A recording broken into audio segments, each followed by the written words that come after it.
hitting 269 off, and watch that nice curveball. He stayed with it, though. He didn't get fooled. He looked like he knew it was coming. That's a leadoff double. Now Garrett Anderson. And Garrett goes after the first pitch and hits it high in the air to right field. Ibanez will make the catch.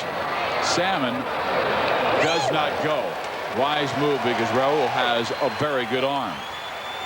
And Garrett's a fastball hitter, and he likes it up in the zone, and he just missed that ball. But with the roof open here at Safeco Field, and the wind is really swirling today, that it brought that ball back in, and Salmon wasn't able to advance.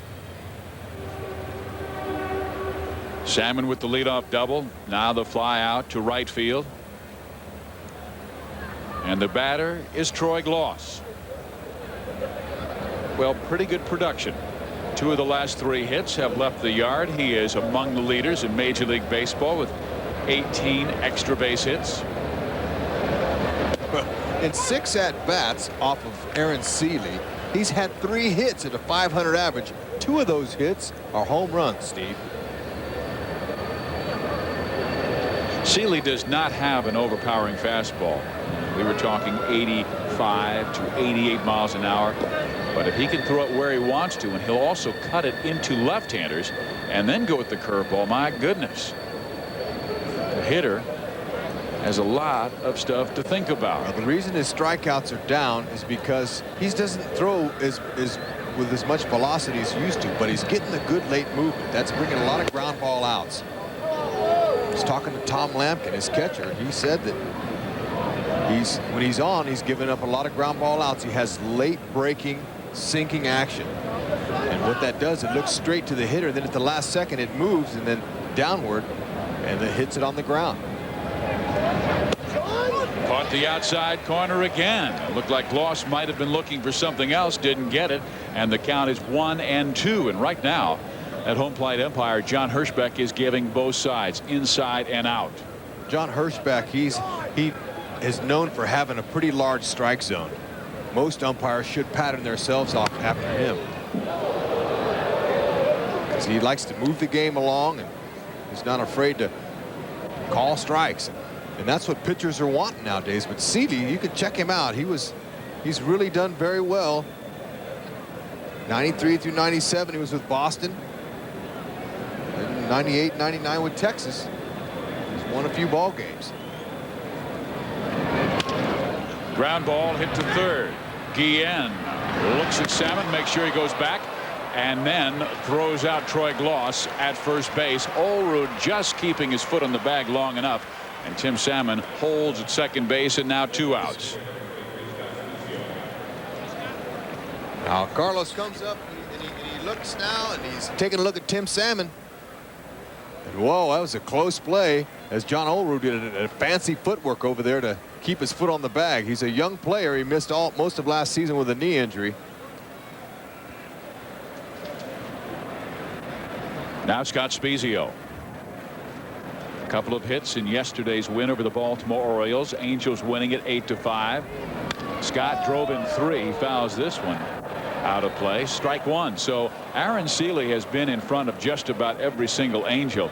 And the one note you were talking about, Aaron Seeley's success with the Texas Rangers, 19 wins one year, comes back with 18 the next, but he had a higher earned run average than he did with the Boston Red Sox.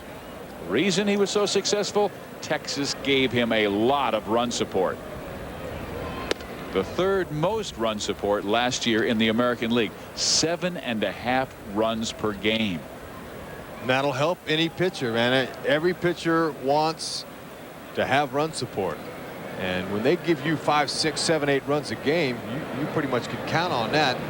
You're not going to worry about it so much, giving up the hits and some runs. But another thing that the hitter sees is when a pitcher throws a lot of curveballs like Seeley, you can get a gauge on it pretty quick, because it's a slow pitch. It doesn't come in very hard, so you have time to time it. You can see it, the big arch right away out of his hand, and then you just keep your front side in and try to make contact. And so far, Tim Salmon hit the double with the curve, and Spezio was on that last one.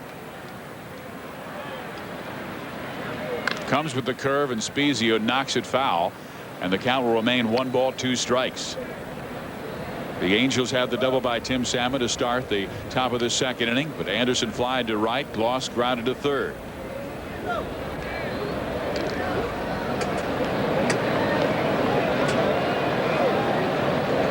This is the first of a 3-game series here in Seattle for the Angels and Mariners. Inside corner, and I'm telling you what, John Hirschbeck is really giving both pitchers the inside corner, both against righties and lefties. And that's a strike. You got to go.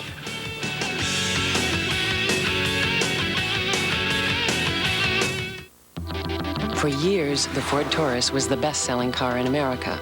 Then came Camry. Well, step aside, Camry, because Taurus is back and better than ever. Completely restyled inside and out with more horsepower and 5 stars for front passenger protection. Your Ford dealer is so sure you'll choose Taurus, he's inviting you to drive them both. Now, he is that confident that once you drive, you will decide on the new Ford Taurus. Nice lunch, Ed? I have been to the edge and back. Okay. The Edge Pizza is back. Friends, civil servants, lend me your ears. The Edge is toppings. And then more toppings. On top of toppings. On top of other toppings. Peppers are Neighbors to the sausage who are neighbors to the onions. No outer crust. With no outer crust. It's a crust-free zone. Let go of your crust, my friend. Choose the Works recipe or create your own. But hurry, the Edge won't be around long. Go to the Edge! The Edge Pizza from Pizza. Another one of the best pizzas under one roof. It's Toyota's Cinco de Mayo celebration. For 5 days only, we're dealing on every new Toyota. From Camry, America's #1 selling car, to Tundra, Motor Trend's Truck of the Year. Get great deals on Corolla, Celica, Echo, RAV4, and Tacoma. Save with low financing, great leases, and extra value packages. Hurry, it ends Cinco de Mayo. See your Toyota dealer today.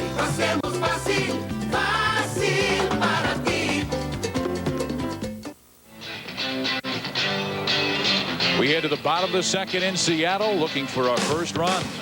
Angel fans, here's your chance to get online and talk with other viewers or with us here in Seattle. Go to angelsbaseball.com. Click on game day and you'll see a picture of Rex and Steve. Click on us and send us your questions or comments. We'll answer some on the air tonight and in the upcoming telecast. So get interactive and log on to angelsbaseball.com. Kent Bottenfield will go against John Olerud.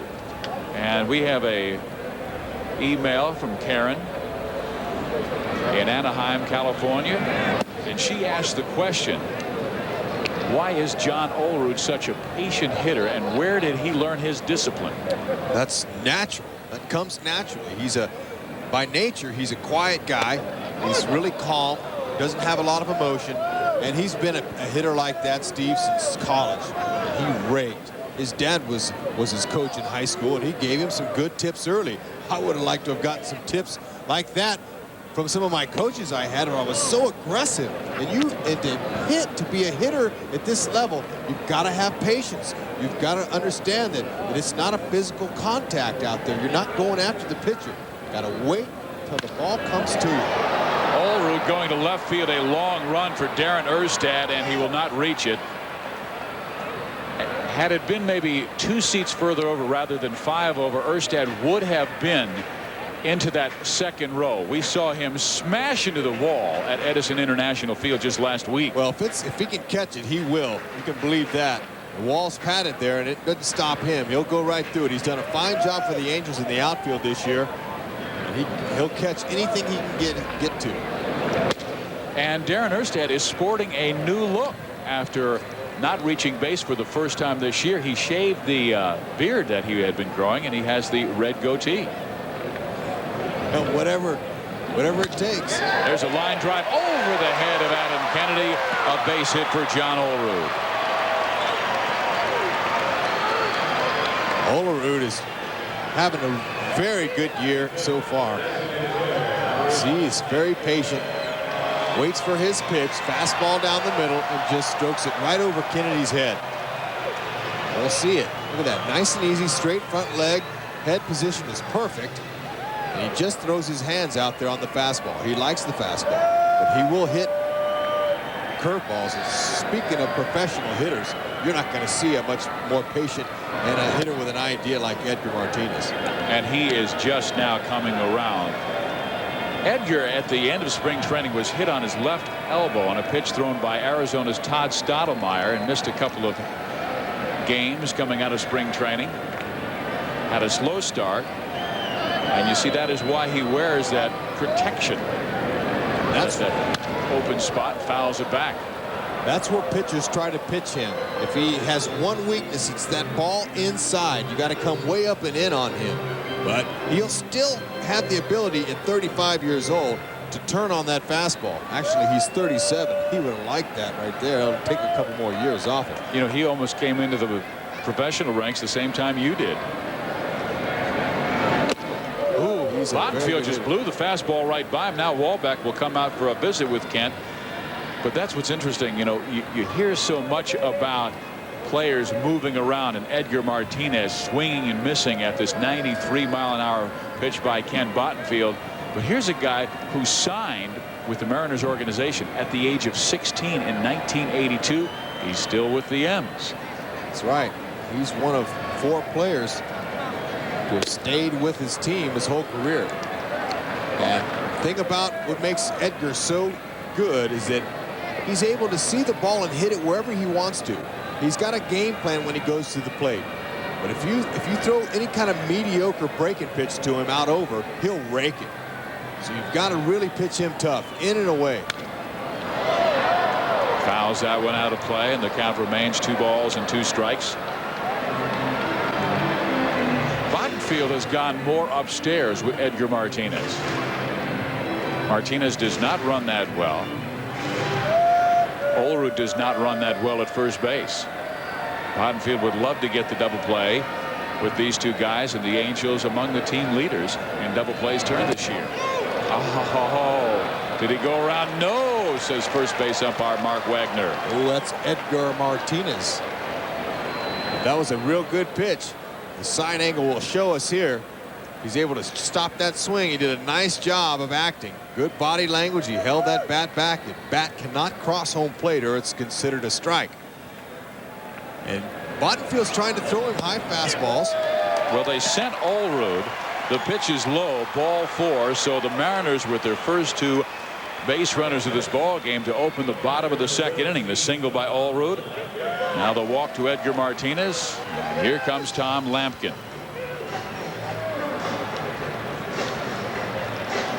So she's saying, all right, keep the ball down. Now, Tom Lampkin, he's already off to a good start this year. 3 home runs, 324. He used to catch Kent Bottenfield with the St. Louis Cardinals.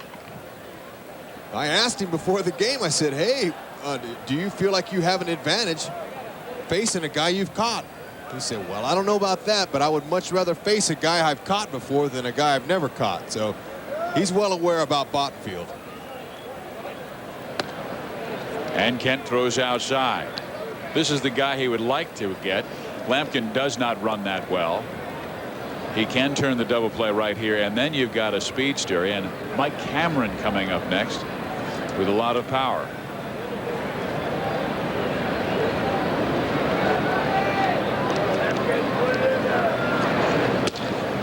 Bottenfield misses outside. 2 balls and no strikes. Kent went 1-2-3 with the Mariners in the first inning, striking out Macklemore and Alex Rodriguez.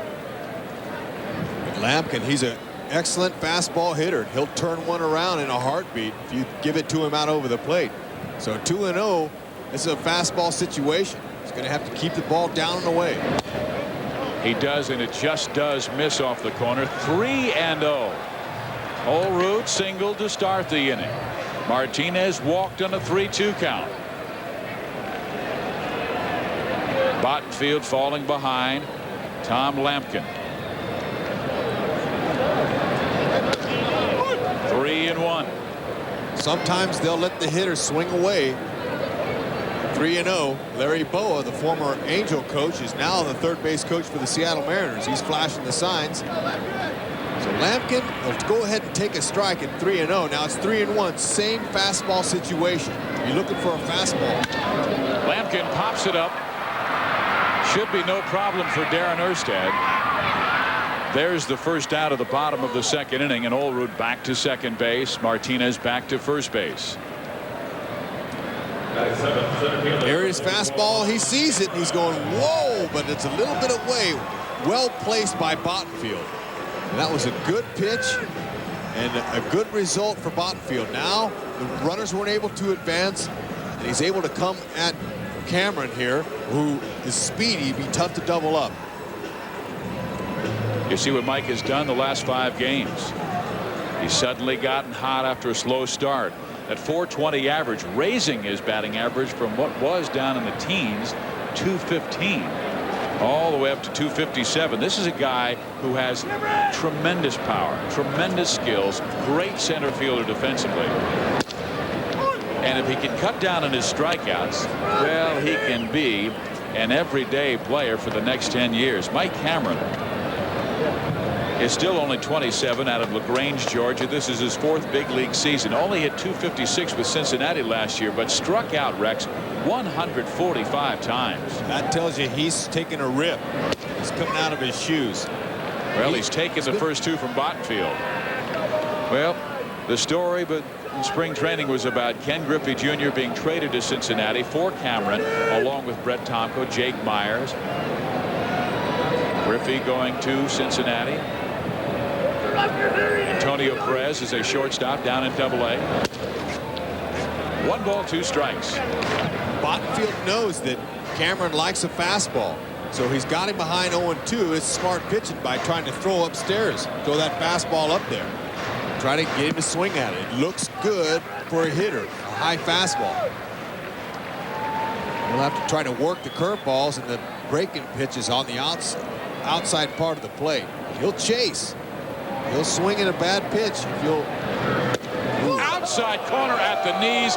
That was a perfect pitch. And Bottenfield with better velocity than we have seen in a couple of starts. Oh, this is it just froze Cameron. He didn't know what to do. He was looking for a breaking pitch just like I was. And he just blew it right by him. Sometimes a guy like Bottenfield, who's not known for his power like he used to have, he'll kind of put you to sleep with some of his little cutters and sliders and things, and then he'll just freeze you in a situation that might call for a breaking ball. You know what I like about Ken? He won't go away from something that is working. Now he throws that sinker low and away from the number 8 hitter Raul Ibanez. And I say that because when he came up with an organization that you came up with, the Montreal Expos. And Ken was saying it was a hard-throwing organization. That's who they drafted. So you threw hard. And he said it wasn't until 1995 when he got with Rick Adair, who was his pitching coach with Toledo, who got him to think about the game and also to back off his fastball and sink it. And he started working the hitters better. Got back to the big leagues, won 18 last year, and went to his first All-Star game. But I think what he's realized in his start against Tampa Bay Sunday, in his start tonight, he realizes that he has a very good fastball. Let's go with it. Bottenfield's made a few starts already this year for the Angels, and he's starting to find his pitches. He's starting to gauge them. This is his 7th start. He's starting to get it all together. And, you know, his first 2 starts of the year was no easy chance. I mean, he faced Roger Clemens and then Pedro Martinez, so he's had his work cut out for him. But his last start, he defeated Steve Troxel in the Devil Rays 5-2 at Edison International Field, and just allowed 2 runs in the 7th on a home run by Vinny Castilla. He's starting to find himself.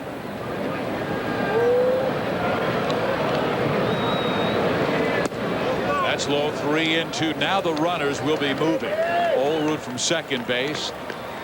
Edgar Martinez from first base. Ibanez, like most major league hitters, likes the fastball. This is a fastball situation. So early on, first time around, Bottenfield might go ahead and try to feed him one down and away. Ibanez chases and fouls it straight back. Runners were going.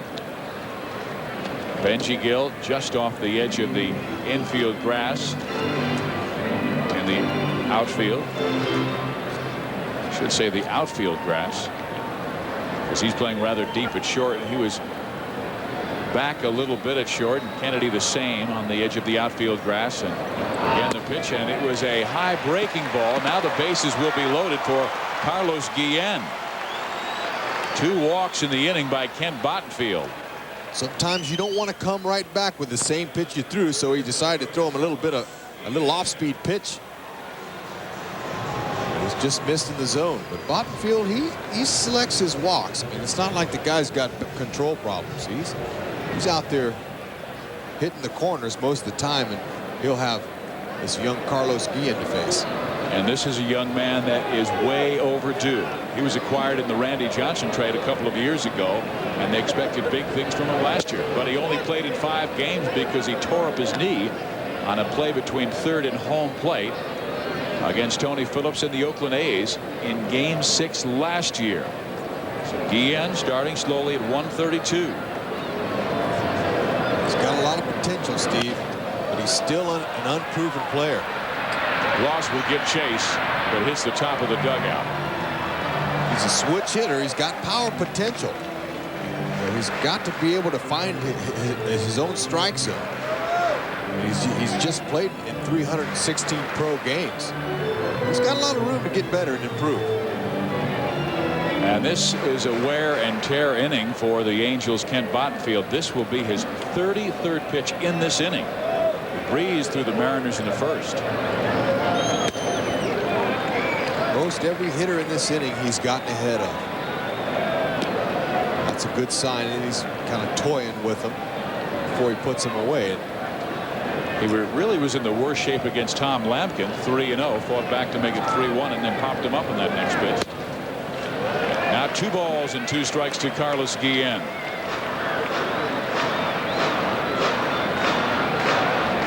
Any hitter with a bat in his hand can hurt you. Some have more experience than others, but I guarantee you Bottenfield's pretty pleased that he's facing Carlos Guillen here in this situation. Coming back inside, popped him up. Shallow center, Gill or Anderson or Erstad, and Darren will make the catch. So Bottenfield lays the bases loaded, but he threw 35 pitches in the inning.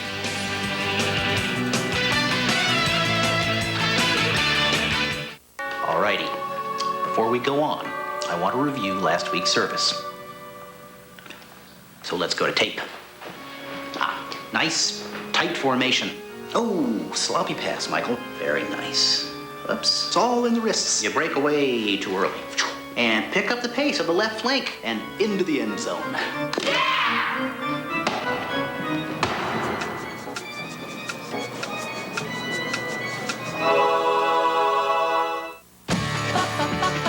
I am Sammy Sosa, and I am asking people to step up to the plate and take the Pepsi challenge. I've been a lifelong Coke drinker. Definitely Coke. See which one tastes better. That one? That one. In taste tests nationwide, more people prefer the taste of Pepsi over Coke. I'll take Pepsi. I guess I'll have to go with Pepsi. Welcome to the family. I'm having a great day. So take the Pepsi challenge and let your taste decide.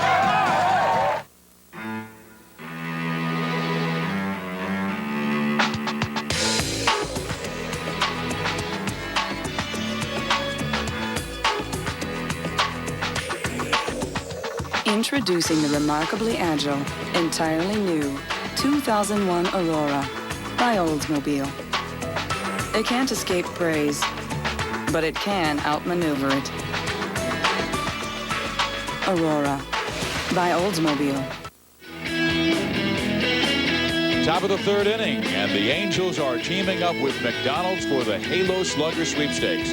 Tonight's contestant is Daniel Jones of Anaheim. You can be a part of the excitement, too. For complete contest rules, visit the Angels Baseball website at angelsbaseball.com. Steve Physioc, Rex Hudler with you here at Safeco Field in Seattle, Washington. And here's Matt Walbeck going after the first pitch and grounds out to Mark McLemore. Might see a lot of the Angels swinging at the first pitch because they don't want to get to that big old curveball that Seeley throws. First time up, first time from Walbeck, he was pretty much counting on a fastball. And with Tim Salmon at second base, we saw that from Garrett Anderson. He was looking first pitch fastball, and 3 of Garrett's 6 home runs this year have come on first pitch fastballs. Garrett just did miss it, got under it, flied out to right. Here's Benji Gill. Benji, Rex got his first home run since 1997 at Camden Yards. Number 1. Yes, he did, and he has a powerful swing. Right now, the limited playing time he's had, he's going to shorten it up. Lines it to right.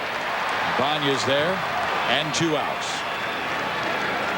He hit that ball right on the screws. Look at that view of the bay here in Seattle, Washington at Safeco Field. Beautiful new ballpark.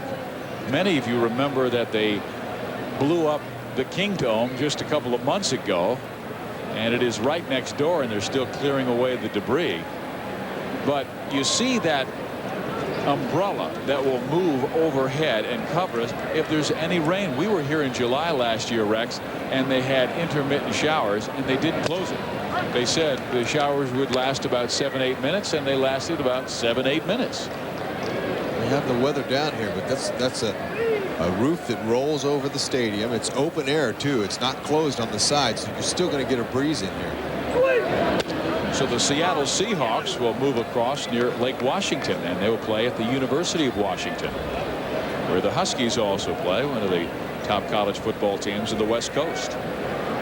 But it really is a beautiful ballpark, and they've done a marvelous job throughout the big leagues in developing baseball parks just for this game. Well, Darren Erstad leads the major league with 50 hits. He didn't get his 50th last year until the beginning of June. Seeley teases him low, 3-1. He had a red-hot start, and that was what he wanted to do after last season, struggling like he did. He's ready for payback time. Erstad sends it foul into the seats, and the count is now full 3-2. Him and Adam Kennedy are a big reason the Angels are right at the top of this division, even though all 4 teams are really close in the division. There are only 4 games separating all 4 of them. But those 2 guys get on consistently this season with Tim Salmon, Mo Vaughn, Gloss, and Anderson hitting behind them. They're going to score a lot of runs. Inside corner, strike 3. The 3rd strikeout for Aaron Seeley in this game. And we head to the bottom of the 3rd. We'll see Macklemore, Javier, and Alex Rodriguez.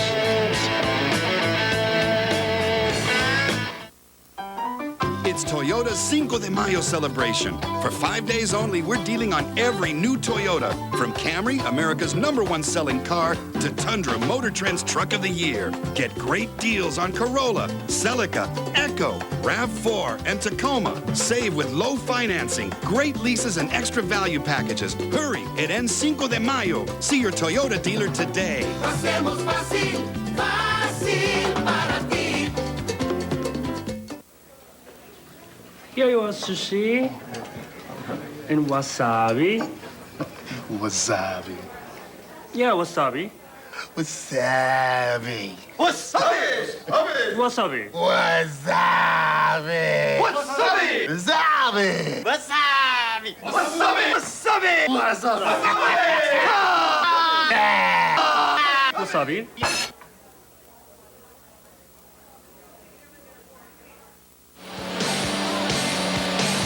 Our Edison International Baseball Trivia question: which Angel pitcher threw a no-hitter versus Baltimore on this date in 1962? A. Dean Chance, B. Bo Belinsky, C. Clyde Wright, nah, Ken McBride.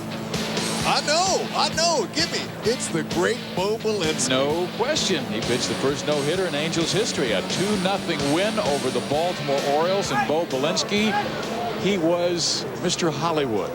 Yes, and he still is. Yeah. I remember we took a trip with the Angels a few years ago when I was playing with them to Las Vegas, and there he was. He was there. He looked really good, Steve. He's in good shape, and he could throw that ball, and he really enjoyed telling stories about it. Rex, I have an email question for you. And the question was, why do you always hold the baseball in your hand? This was an official question on the Angels.com. Well, Steve, it miss not playing anymore, but this kind of gives me some feel, some game feel, when I can just hold the ball and kind of bounce it around. And I hope it's not distracting to the viewers. Nope. There's a flip towards left field. Erstad will not reach it. It's a base hit. And McLemore stops at first base. So that is his second hit off Kent Bottenfield, and both have been leadoff hits. Olerud singled in the second, was left stranded. Bottenfield comes inside and up and in, and McLemore fights it off, and it just found a hole right there in front of Erstad. Take a little side view here. It's kind of a defensive swing. You're just putting the ball in play. McLemore, a 13-year veteran, he's going to put the ball in play. Erstad, who gets to the ball as quick as any outfielder in the game, he's making sure that McLemore is not going to get to second base. Now, Stan Javier, who's batting second, is going to try to move McLemore to second base with a sacrifice bunt. Stanley, he handles the bat very well. He himself is a 13-year Major League veteran. So Lou Piniella went out and got a couple of free agents that were excellent veterans. Great character guys in Javier and McLemore to go 1-2 in that lineup. Look at the teams that he has played on. Started out with the Yankees, then to Oakland, Dodgers, Phillies, Angels, Giants, the Astros at the end of last year after being traded from San Francisco, and then signed with Seattle in the offseason. But he was really signed as a fourth outfielder. McLemore has good speed, but has had knee problems in his past. He has 6 stolen bases this season. He's been caught 5 times, and Bottenfield's keeping him close. Bottenfield has a nice short pickoff move.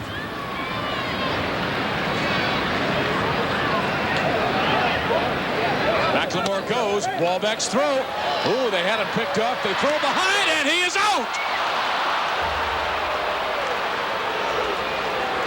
So what McLemore did is he got a jump, but not a good jump. So he puts the brakes on and tries to get back to first. Watch it here. He's looking. He goes, I'm going to get back. But Matt Wahlbeck was real quick release, and Adam Kennedy gave Movon a good throw, and he applies the tag. There's the brakes. I'm going back. Adam Kennedy, good throw. If it wasn't a good throw from Adam Kennedy, McLemore would have got back safely. Look at Mo apply the tag right on his arm. That is a perfect throw by Adam Kennedy. So 1 out.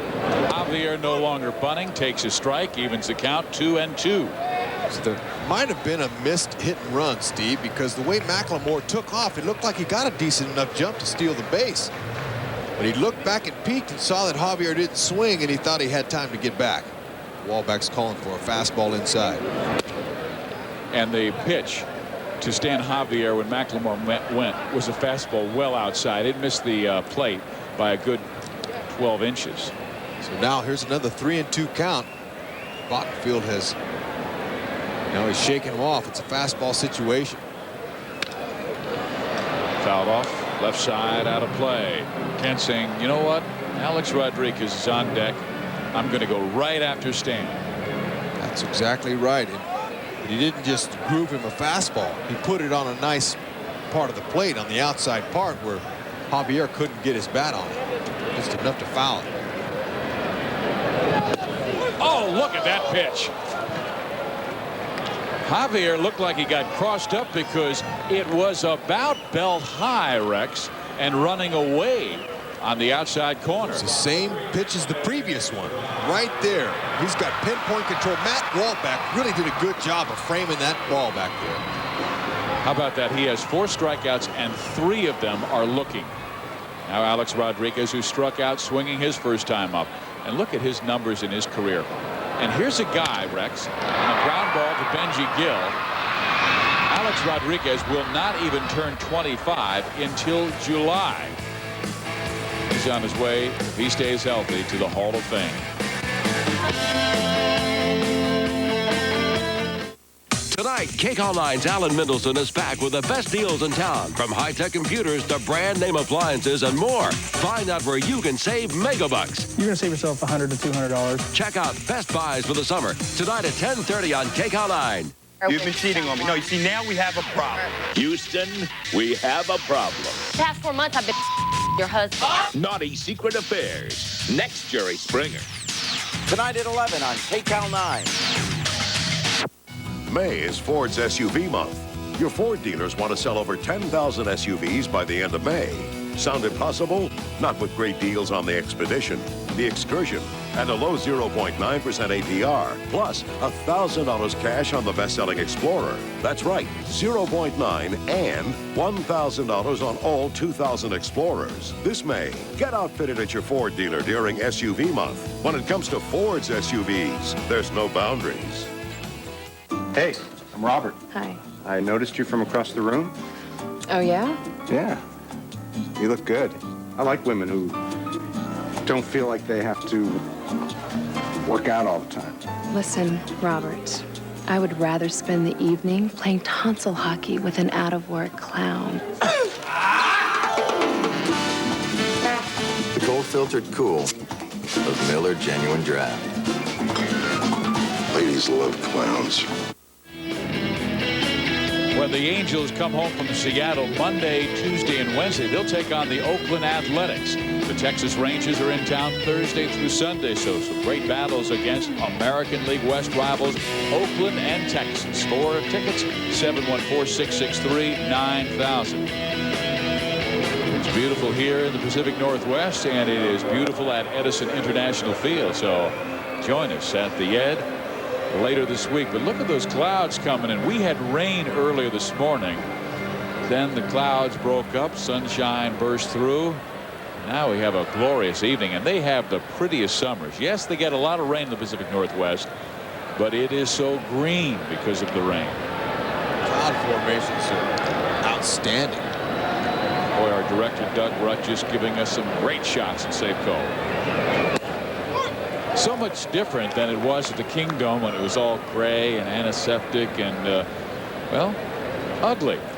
There were no tears shed by me, I'll tell you that, when they imploded that building. Well, here we go. Fourth inning. Adam Kennedy will lead things off. Adam just 2 for 16 on this road trip that has taken the team through Baltimore and now Seattle. And he sends that one in the air. Deep center field. Mike Cameron will run it down. That guy just has outstanding speed. Kennedy gave it a nice ride. Seeley started him off with a curveball and then threw him 2 fastballs. Rex, we got an email from Craig who asked a question. Hey there, baseball fans. Aren't the Angels doing well so far? Just wanted to say he really enjoys listening to us on KCAL 9. And he misses you playing. Love the good old blood and dirt ball player that was the Hud man. I appreciate that. And I'm going to get online and answer a few of these as soon as I can get a grip on how to do it. So I'm learning. But if you want to see a guy that's got a little bit of the game on him, that's Erstad. He's the same kind of ball player I was. And I don't mean any disrespect to him or anything, but it was fun playing ball.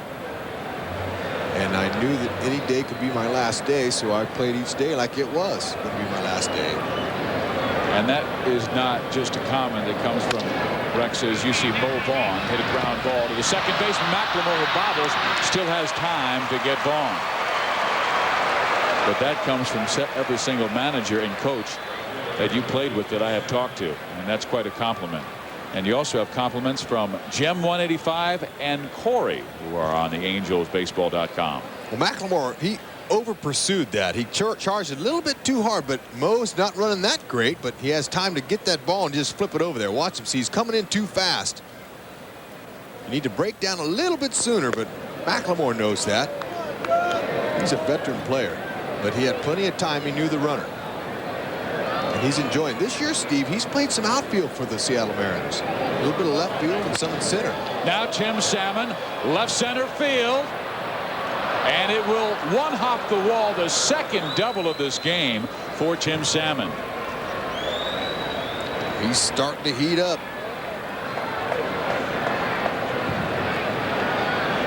last 14 games, he's at a .326 clip with 6 upstream home runs. So he's fun to watch, and he can carry a ball club. 2-out double. That's big. Maybe Garrett Anderson can put one in play. He likes the fastball. He'll look for one. Now Aaron Seeley is probably going to feed him a steady diet of curveballs. Garrett went after the very first pitch, fly it out to right field his first time up.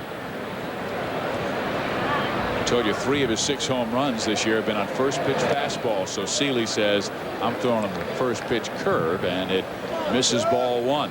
They like to keep the ball away from Garrett because he likes the ball middle in. He has long arms, and when he gets them extended, he hits the ball for power. Wow, that caught the high strike. 1-1. Here's the steady diet of curveballs. Seeley will pick his spot to throw a fastball. Look and see what runners on this year. Garrett's hitting very well at .321.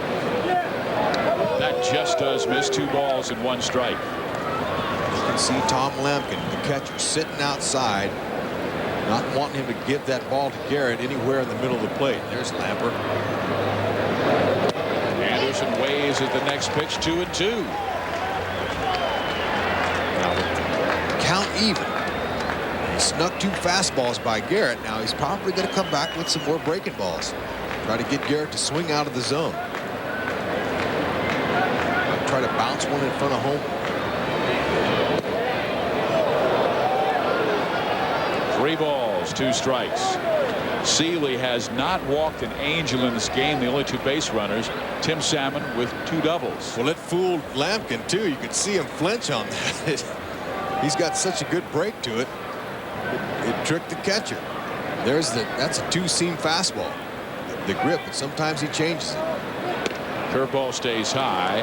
So that's his first walk of the ball game. Came into this contest with 12 this year against 6 strikeouts. But in this game, that's his first walk against 3 strikeouts. So the first base open, he felt comfortable about walking Garrett Anderson. He didn't want to come in there with a fastball because he knows Garrett can handle it and could knock Tim Salmon in. So with runners at first and second, the infielders have an easy out on any base. And this is a good indication of plate discipline. Troy Gloss cutting down on his strikeouts, but the walks are up. He's among the league leaders in walks this year, and that is very uncommon for a guy who is only 24 years old, actually 23. He won't turn 24 till later this year. He's from Tarzana. Fastball on the outside corner, 1-1. Scouting reports, they go around, and all the pitchers know the hitter's tendencies, and they know their updated tendencies. Gloss has been hot, and he likes the ball middle in, so Seeley's trying to keep that ball away. Try to tease him with curveballs away as well. 2 balls and 1 strike. And all the people making such a fuss of the home runs and all the run score and everything, well, this is a lot due to pitchers who aren't locating their pitches, and they throw the ball over the back part of the plate, and it gets whacked out of the ballpark by professional hitters. So Seeley, you can see he's trying to dissect the plate as well as Bottenfield, hitting both sides of the plate, keeping the ball down. And this is what Seeley did last year with the Texas Rangers, actually in '98 and '99, always giving Texas a chance to win, keeping his team close. Ross takes it low. It's 3 balls and 1 strike. The Angels, they have some big guys physically. Mo Vaughn, Tim Salmon, Garrett Anderson, Gloss, these guys are all 6'3" and over and 220 pounds, and they can hit the ball a long way. There's a ground ball up the middle, base hit. Here comes Salmon. He will score, and the Angels take a 1-0 lead.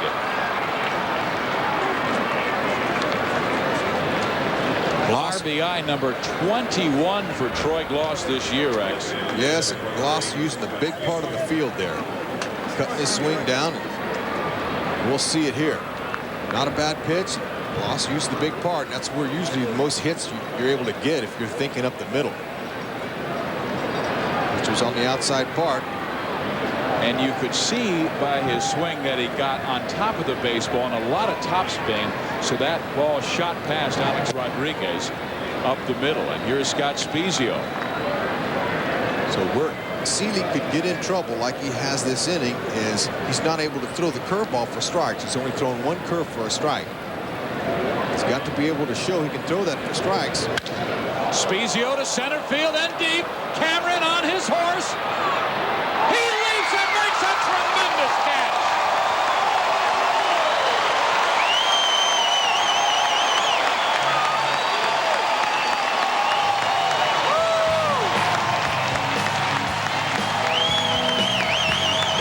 Look at him get back on the ball, finds the wall. He's a human highlight tape.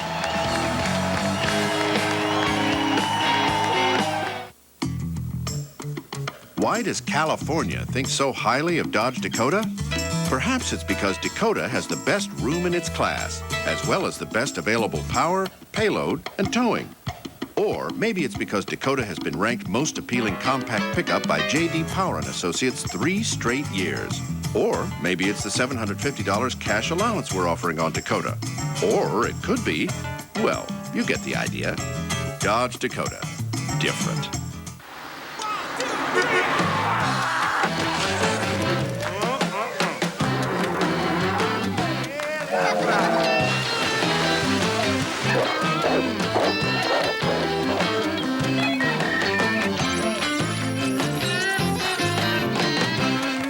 Gives you more oil choices like Valvoline, just 99 cents a quart with case purchase. More brands, more parts. Kragen, the place to start for parts. Yeah, did you see that? Come on, man, write that down. Man, just because you're free doesn't mean you have to have 20 packets of ketchup. Huh? Huh? Hey, ketchup is important, okay? Ketchup comes from tomatoes. Oh, no, here we go again. Tomatoes are produce. So you're telling me that this is a tomato? You can't just pick anyone. You gotta get the right one. Burger, fries, and a Coke. Is that the right one? Don't bother me. I'm eating. The Carl's Jr. Superstar.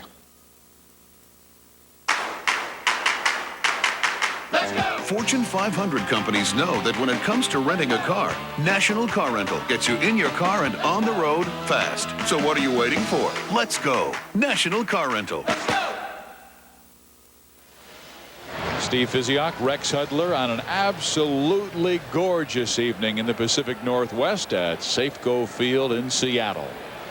Ken Bottenfield ready for his 4th inning of work. He will face John Olerud, Edgar Martinez, and Tom Lampkin. The Angels lead by 1. Could have been 4 if Mike Cameron does not make a tremendous catch on a Scott Spezio long drive to center field. Olerud's a spray hitter. Last year, you could see Met record 125 walks. This year, he is amongst the league lead with 24. Erstad with a nice running catch into the left field wall. So we've seen back-to-back fine defensive plays. Mike Cameron's was amazing. Erstad was able to get there and fight the fence. So that's the first out of the 4th inning. Well, defense is very important, and you see Erstad saving base hits, saving runs for his pitchers, and the same way with Seeley, as Mike Cameron saved 2 runs with that 1 catch. Defense is a huge part of the game. Now Edgar Martinez, and he takes up high, ball 1. Edgar Martinez, one of the most patient hitters you will ever see. You see his on-base percentage. I mean, he walked 116 times one year, 110 another few seasons ago, and he wraps that one center field. Garrett Anderson on his horse. Won't get there. Anderson quickly to second base. Martinez with the double.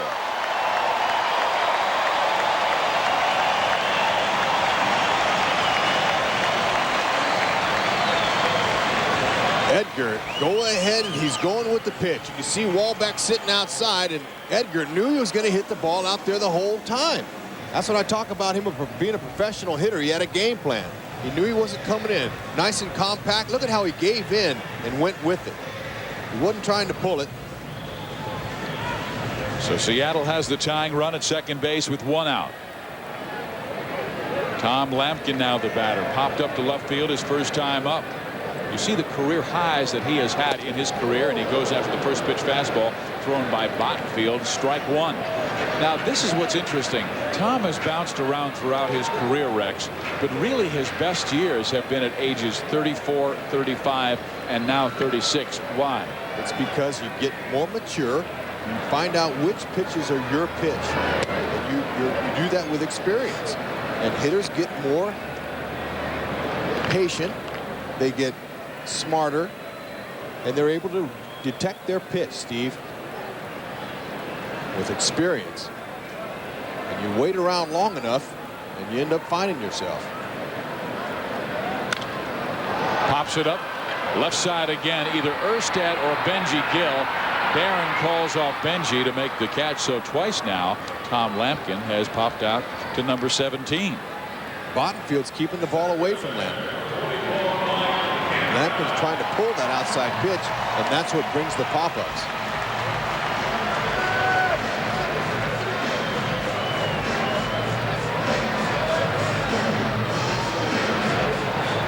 Well, here is Mike Cameron.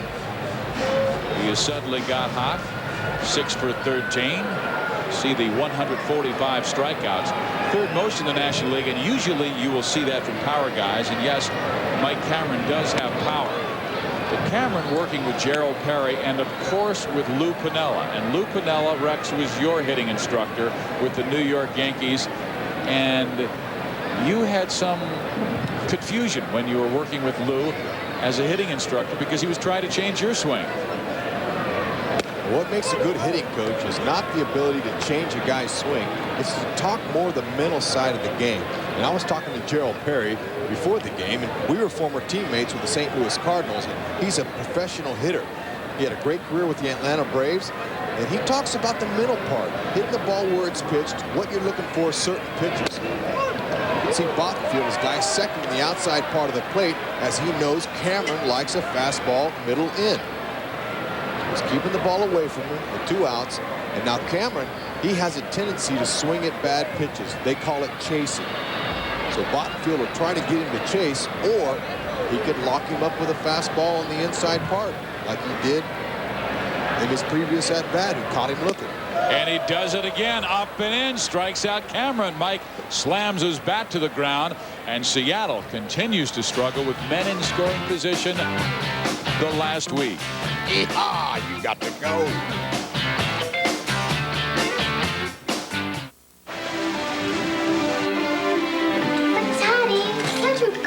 Honey, I gotta go to work. To the men and women at Edison, protecting your service from natural disasters is more than just a job. Don't worry, we'll save Daddy a seat. It's a commitment that weathers hardship, hard work, and hard choices. I'm scared. Yeah, we got lights. Thank you, Daddy. Southern California Edison, the power behind peace of mind. Presenting the ultimate tire for your sport utility vehicle, the Michelin LTX. Michelin's technological advances in sidewall and tread design give it a smoother, quieter ride than you might ever expect from a 4x4 tire. Yet it's rugged enough, tough enough, Michelin enough to get you through anything. The LTX series from Michelin. Using this time machine, I'm going to go back to the 60s and steal Austin DVD Powers' mojo. Surround sound speakers. I shall call him Mini-Me.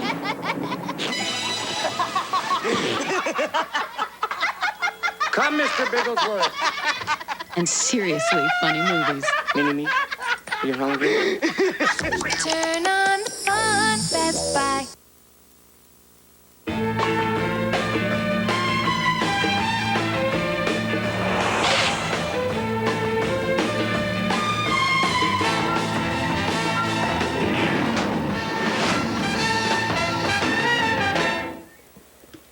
The Angels lead 1-0, and Matt Walbeck going after the first pitch thrown by Aaron Seeley, fouls it off, strike one. Angels with the lead in the 4th inning on a 2-out double by Tim Salmon, And Troy Gloss knocked him in with an RBI single up the middle. Mike Cameron made a remarkable catch up against the center field wall to take either a home run or a double away from Scott Spezio and either 2 or 3 runs. We head to the 5th. Walbeck, Gill, and then Darren Erstad.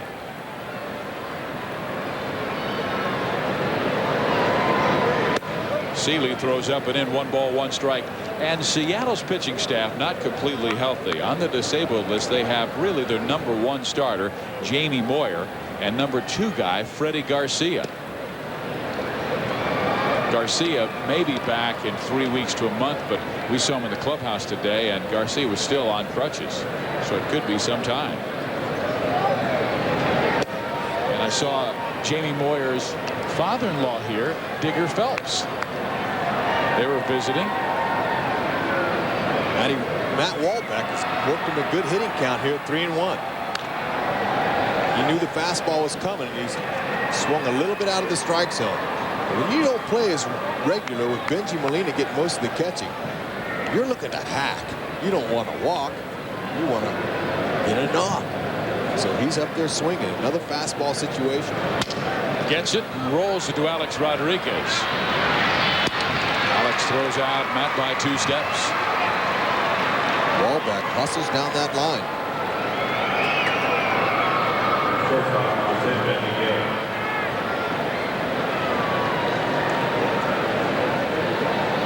With the Angels leading 1-0, that brings Benji Gill to the plate with a solo home run on Tuesday against Jason Johnson, his first this year, and in his first at-bat in this ball game, line one sharply to the right fielder, but right at Raul Ibanez.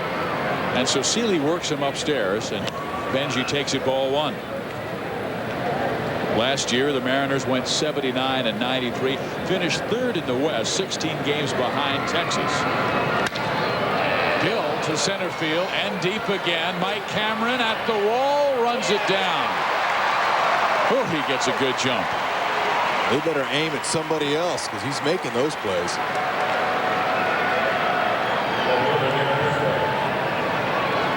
And like the Angels last year, Seattle suffered so many injuries. The Angels using the disabled list 18 times. Seattle had guys like Jay Buhner, Alex Rodriguez, Carlos Guillen, Mark Leiter, Butch Henry, Brian Hunter, John Mabry on the disabled list, and of course Lou Piniella went through his year-to-year bullpen difficulties.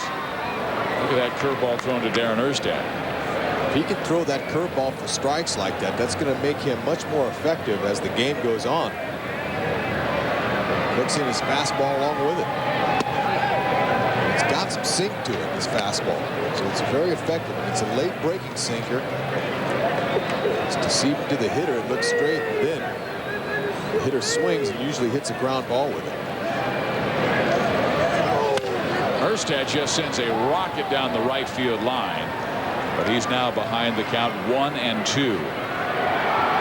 Darren April sets a franchise record, and the 48 hits, the most in any month. Major league record for April with 48 hits, breaking Dante Bichette's former record of 47 set in 1998. Erstad waves at a pitch that runs away from him and strikes out swinging.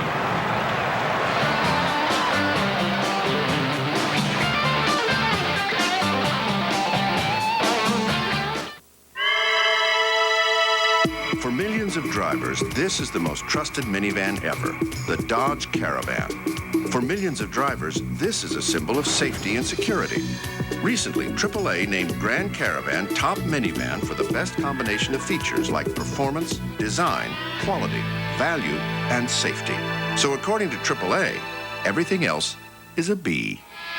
Now get a $1,750 cash allowance on Dodge Grand Caravan. Hi, I'm Jack, founder of Jack in the Box, and this is my wife, Cricket. Hi. After years of trying, we are so thrilled about a certain recent development. You want to tell them? No, you didn't. How about together? We're having a new Chicken Supreme! It's huge! Much bigger than our first Chicken Supreme. It's tender and delicious with melting cheese and fresh lettuce and tomato on a two-fisted roll. Do I look fat to you? No!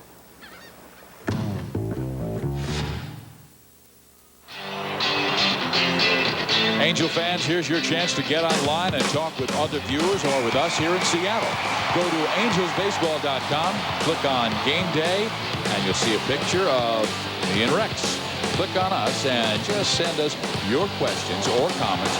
We'll answer some on the air tonight and in upcoming telecasts. So get interactive and log on to angelsbaseball.com. And Hud, I have a email from Chris who asked a question. He was wondering where and when and maybe who might have started the tradition of throwing the ball around the infield after a strikeout. Well, this game's been played a long time, Chris, and it started a long time ago. And what they do is it keeps the infielder sharp. Catcher catches it, snaps it to third, they throw it around the horn. It keeps all the infielders in the game. The last guy that gets it fires it back to the pitcher and says, "Hum, baby, let's go. Stay right there." Yeah, it keeps everybody into it. But Chris asked the question, who was the first guy to do it? Well, you know, like I said, the game's 200 years old, Steve. It was Eugene Hartarfer back in 1881. He was the first to do it. Way to go, Steve. That ball fouled back. Raul Ibanez will lead things off for the Seattle Mariners here in the bottom of the 5th inning. Angels by 1.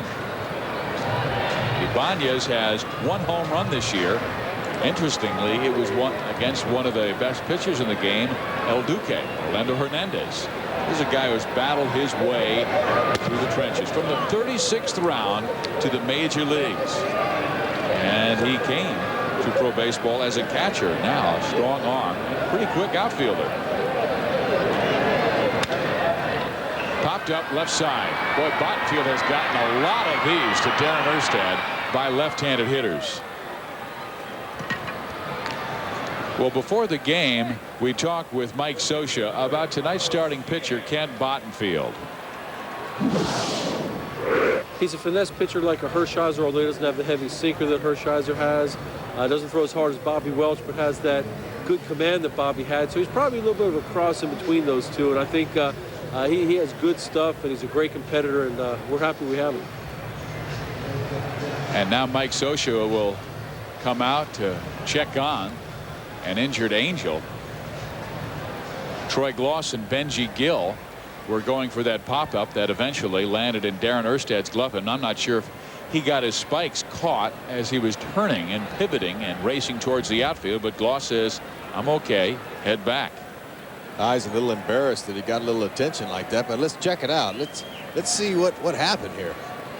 Charlie Williams, he ran into him. Okay, they're going out pursuing it, and so is Charlie Williams, the umpire. And Gloss is not even looking. Ooh, and he kind of caught the back of Charlie Williams. And he's all right. There's Charlie. He's mainly been a National League umpire, but now with the unification of the umpires, he's in the American League for the first time. And now he's saying, "Hey, sorry." Gloss is saying, "Stay out of my way next time." But the umpires, they do well. They hustle out there too, like the players, and they're trying to get a good look at the play. But Steve, you know, because there's been a lot of pop-ups to Erstad tonight, what that is Bottenfield has got such good control on the outside part of the plate. The hitters for Seattle are trying to pull it. That's what happens. They pop it up. There it is again. Left-handed batter Carlos Guillen. What did he do in his last at bat? Popped up to Darren Erstad. That last pitch popped up left side. And let's see if Bottenfield continues to stay away. He's pitching ahead.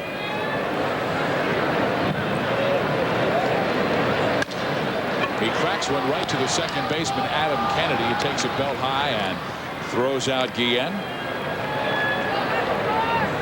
Boy, this is a beautifully pitched game by Ken Bottenfield. Had one real jam, and that was the second inning when he loaded the bases and had to face Guillen, who popped up. Bottenfield has allowed 3 hits, a couple of walks, struck out 5, and he's now struck out 14 batters, 14 opposing batters in the last 13 2/3. Check the last 11 2/3 innings. He's thrown 75 pitches so far this evening, and that's because he's had a few hitters run the count full to 3-2.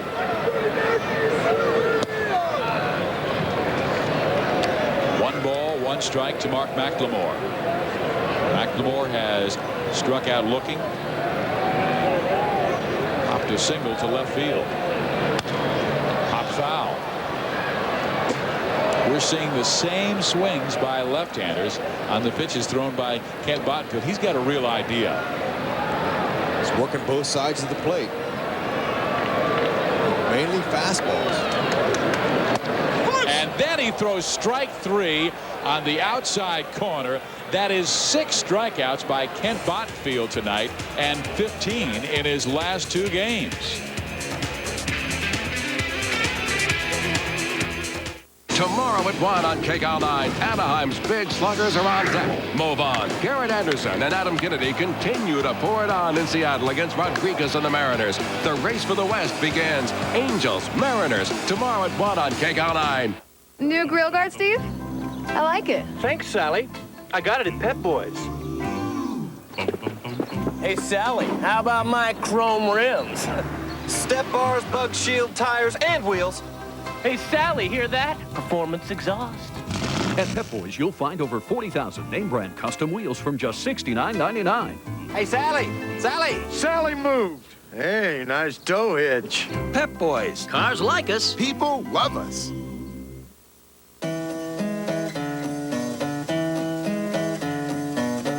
There was once a happy farmer who lived a simple life. One day, his pig said, "Why only grow grain for your family? Why not set up grain.com, go public, and become filthy rich?" The farmer contemplated the suggestion while drinking an ice-cold cerveza sol. He then slaughtered the pig and made a feast of it. Sol, live one cerveza at a time. Closed captioning of Angels Baseball is brought to you by... Going over to Phoenix. We wanted to rest up for the game, and suddenly it was so clear. Motel 6.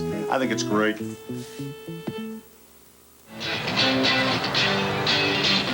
Tune in Sunday night at 8:30 for the freshest local sports show in town. You can get the national news anyplace, but KCAL9 Sports News Sunday is your connection to your hometown teams.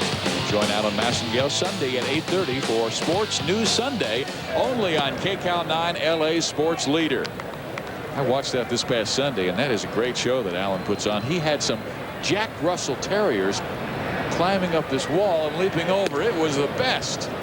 Like Mike Cameron out there in center field tonight. You're right. Leaping up on that wall and catching a Scott Spezio smash that would have knocked in 2 more Angel runs. Kennedy's up here with a good hit and count, 2-0. And Adam lines it right to Mark McLemore. Adam, he hit it right at him. Well, Kennedy has hit the ball sharply in his last 2 at-bats. He was robbed by Cameron in the 4th and now lines out to Mark McLemore.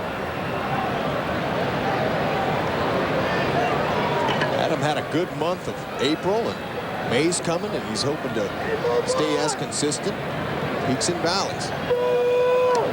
Well, Seeley has really tied up Mo Vaughn in this game. He struck him out swinging on 2 outstanding curveballs in the 1st inning. Struck him out on 3 pitches, as a matter of fact, and got him on a slow rolling ground ball to second base in the 4th. Inside corner. 1-1. That's a nice changeup. What that changeup does is it's the same arm action as a fastball. It comes from the pitcher, but it's about 5 mile an hour slower, and it really deceives the hitter.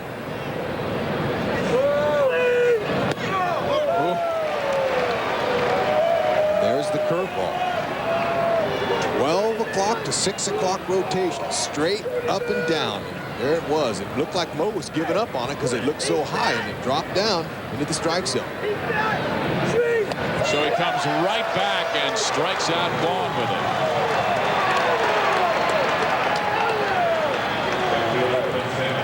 Seeley's has one of the best curveballs in baseball, and you can see it. It just drops out of the sky.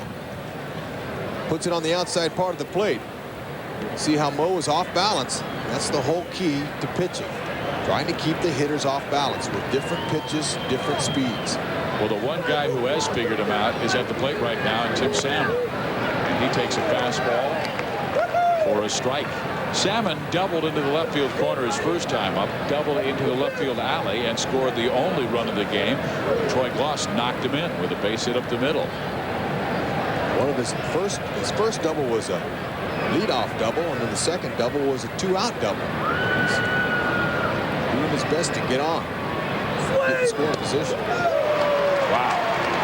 He's feeling that curveball very, very well here in this inning. His first double he hit was a big curveball. There's the new pitching coach, Brian Price, Seattle Mariners. Organizational guy. He played a little bit with the Angels. Came up with the University of California and then bounced around the minor leagues and really has been with the Mariners organization the last 5-6 seasons, and he was the pitching coach for Mike Scioscia. There's a looper, and it is caught by John Olerud. I'm going to say that he played with Mike Scioscia in the Arizona Fall League when Scioscia was the skipper there.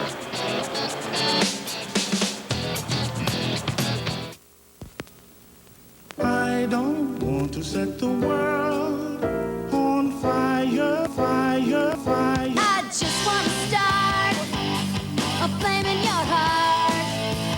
In my heart, I have the one desire, and that one is you. No other will do. I just want to set the world.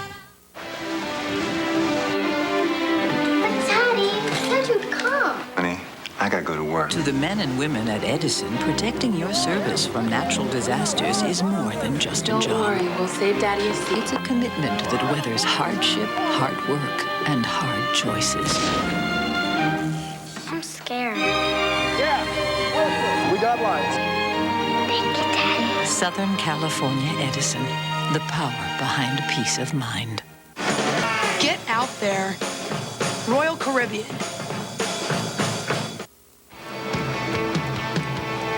KCAL 9 Sports presents Anaheim Angels Baseball, brought to you by Jack in the Box.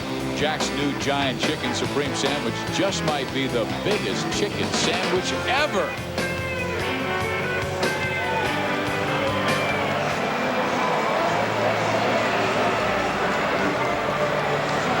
Cinco de Mayo. Here at Safeco. Ken Bottenfield and Aaron Seeley have worked a gem. They're celebrating, and Bottenfield has thrown 80 total pitches. And now he begins the bottom of the 6th inning on his 81st pitches. Aaron Seeley through 6, I should say, has thrown 76. Stan Javier in the ball game has flied out, and he has struck out looking. Field threw the first pitch curveball. He goes in with a fastball, second pitch. So off balance, curve, fastball. Works it to a pattern. Now with 0-2, he's ahead in the count. Now he can do whatever he wants to. Try to make him chase. Sometimes 0-2, the hitter's thinking he's going to waste a pitch, but Bottenfield has been surprising him coming in there. Stays down 1 ball and 2 strikes. The old days, Fizz, or I want to say, just the 5-10 years ago, 0-2, you could pretty much look for the next pitch under your chin. Nowadays, they don't want to waste a pitch. They want to come right after you. Well, also, the umpires aren't calling that pitch, and you see so many guys leaning out over the plate. And that's what has happened recently with the fights that are starting. And so many guys getting suspended. So they just want that part of the plate back. There is a fly ball hit to left center, and Darren Erstad will make the catch for the first out at the bottom of the 6th inning. I mean, there's been a lot of talk we've seen in recent days about Major League Baseball maybe raising the mound from 10 to either 12, 13, 14 inches, or being more demanding of the umpires calling the rule book strike zone, letters to knees, side to side. And they went back and they looked at the 1968-69 seasons. 68 season when Bob Gibson had 13 shutouts in the year and a 1.12 earned run average. And the lowest, actually I should say the highest earned run average in the league that year was 3.65. Last year The American League's best ERA was 4.00. That would have been dead last in 1968. So they really feel like the offense, the pendulum has swung so dramatically towards the offense that pitchers need a little more help.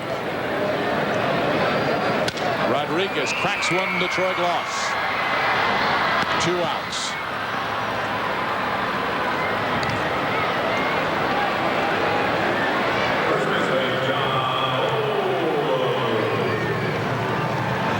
The Seattle Mariners started this ball game with a record of 14-11, first place in the American League West. If the Angels win this game, they will be tied for first with Lou Piniella's Mariners. Angels came in at 15-14, winners of 4 of their last 5. Here's Olerud. Fouls it back. Strike 1. Not bad numbers. 379. John, like Aaron Seeley, played his college baseball at Washington State on the eastern side of this beautiful Pacific Northwest state. Pullman, Washington. That is up and in. He has a slugging percentage of .600 coming into tonight and an on-base percentage of .504. He is doing his job. He's got 10 doubles, no triples, 3 home runs. Last year set a Met record with 125 walks. How about that? 125 walks, usually hitting behind Mike Piazza and in front of Robin Ventura. But when you go back to Washington State, look at the numbers not only as a hitter, but as a pitcher. 15-0 and a 2.5 earned run average. And I talked to John about him coming home, and he said it's a 30-minute ride to the ballpark. I have a young son, and it's really nice to be there to help mom with the chores and watch my son grow. Did they say John went around? Yes, he did. And that is strikeout number 7 for Kent Bottenfield. 1-0 Anaheim with the lead. Dodge Ram, overall America's most powerful line of full-size pickups. And all that muscle arrives with plenty of features, like the ones you get on this special California 2000 Ram ST, including no-charge air, plus a Magnum engine and automatic transmission. And whether you choose this great price, which includes a $1,000 cash allowance, or low 1.9% financing, we've made it easy for select California customers to start a long-lasting relationship with this very unique truck. Dodge Ram. Different. There it is. Let's go. On the left. Want to get the coolest stuff in the world? Go to Miller's Get the Goods online auction. Find tons of cool stuff. Plus a chance to help a charity. Details at MillerGetTheGoods.com and wherever you buy Miller Lite. Don't wait up. Hi, I'm Jack, founder of Jack in the Box, and this is my wife, Cricket. Hi. After years of trying, we are so thrilled about a certain recent development. You want to tell them? No, you didn't. How about together? We're having a new Chicken Supreme. It's huge. Much bigger than our first Chicken Supreme. It's tender and delicious with melting cheese and fresh lettuce and tomato on a 2-fisted roll. Do I look fat to you? No.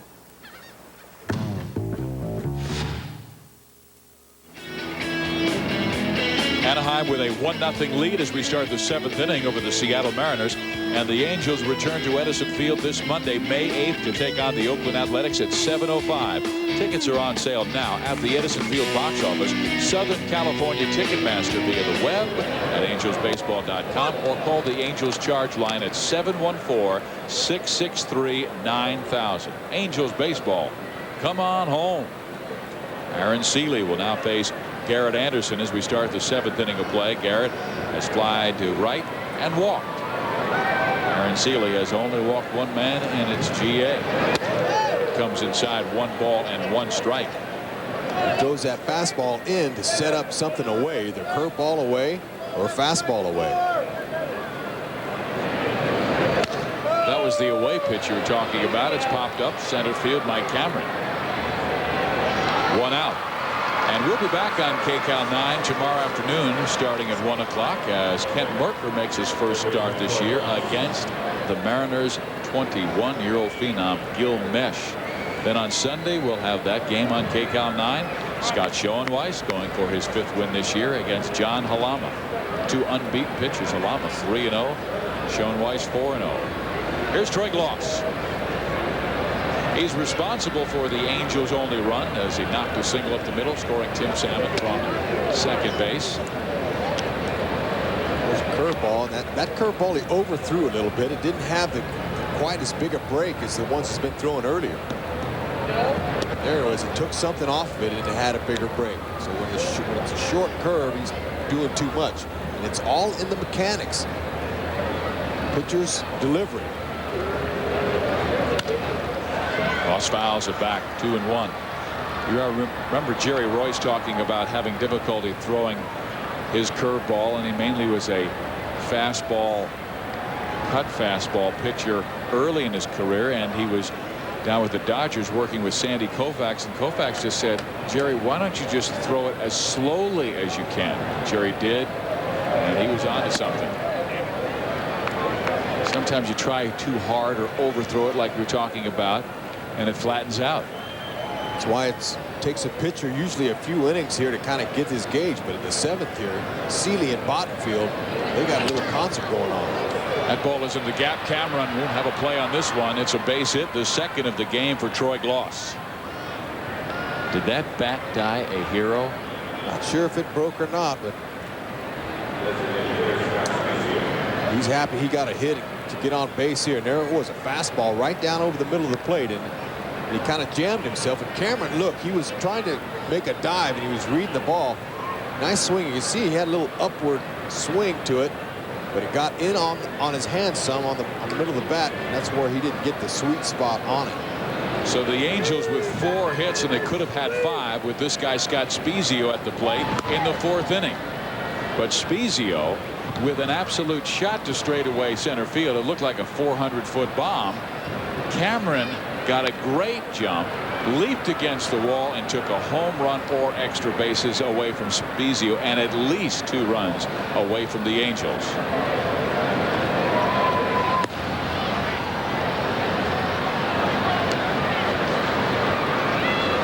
Troy Gloss, he can steal.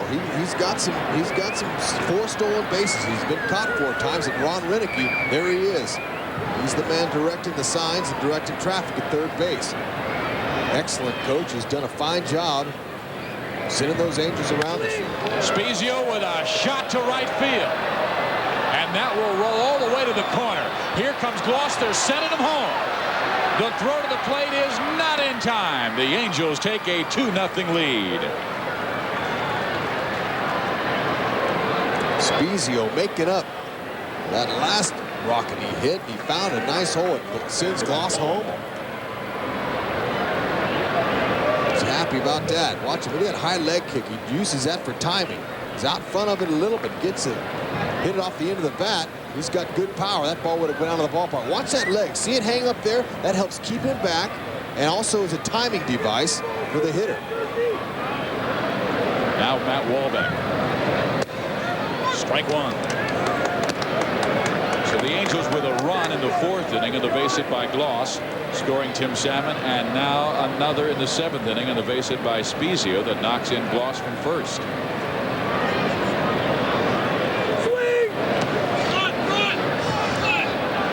Spezio was thinking about going to third, but then he noticed that the ball stayed right in front of Tom Lampkin. It's always good to be on your toes and ready to advance on any pitch in the dirt. Spezio, he knows himself. He's not a speed burner, but you don't want to run into an out at third base. Wahlbeck and Benji Gill coming up. That's upstairs. 2 balls and 1 strike. Matt Wahlbeck, he has some pop. He's got 2 home runs this year in his limited play. He likes that ball middle in from the left hand and the left-handed batting. He likes it out over right-handed. Wahlbeck takes 3-1. You see Seeley after that pitch, he went to his mouth to to get some little bit of moisture. It's cool and dry here, and they try to get a grip, but you got to do it off the mound. Ballback pops it up. Center field. Cameron calls off McLemore. 2 outs.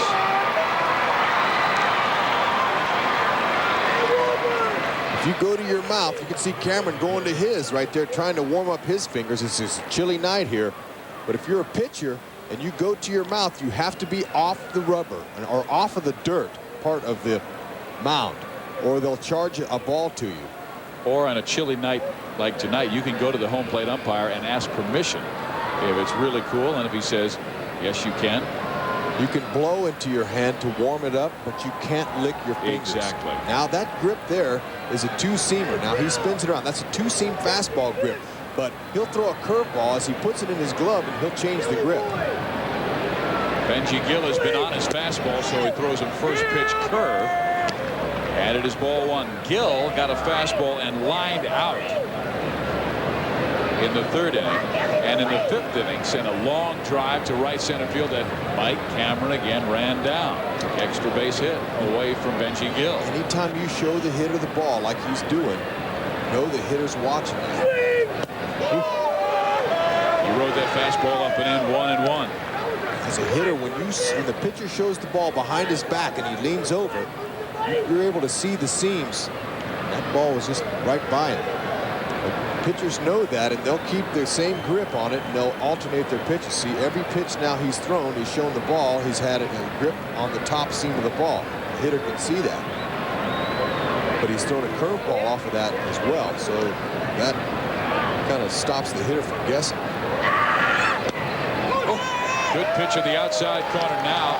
Gill will have to be defensive, protect the play with 2 strikes. That was a slider. The slider is a pitch that breaks about an inch, not very much. It looks like a fastball, and it tails away right at the end, deceives the hitter.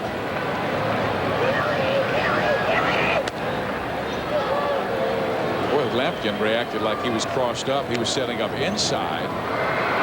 That ball just jumped away, and Tom was able to reach it at the last moment. Sometimes the baseball will hop, and it'll take a little direction. As you saw Lampkin looking at the baseball, sometimes it'll have a cut in it or a little nick, and that little indentation in the ball will make the ball move a certain way. Inside corner, strike 3, but Seelig gives up a run in the 7th, and the Angels push their lead to 2-0 over the Mariners. Frozen.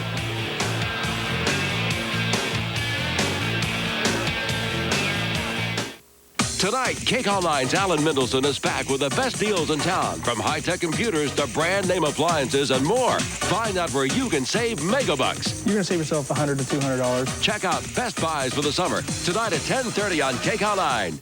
This week on National Enquirer TV, it's murder, mayhem, and mystery.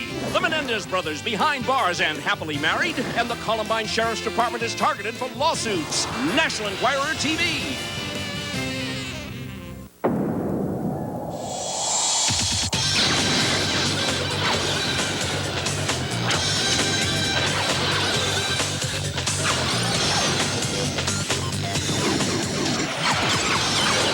Until then, here's how you'll get your thrills. The Mercedes-Benz Coupes and Convertibles.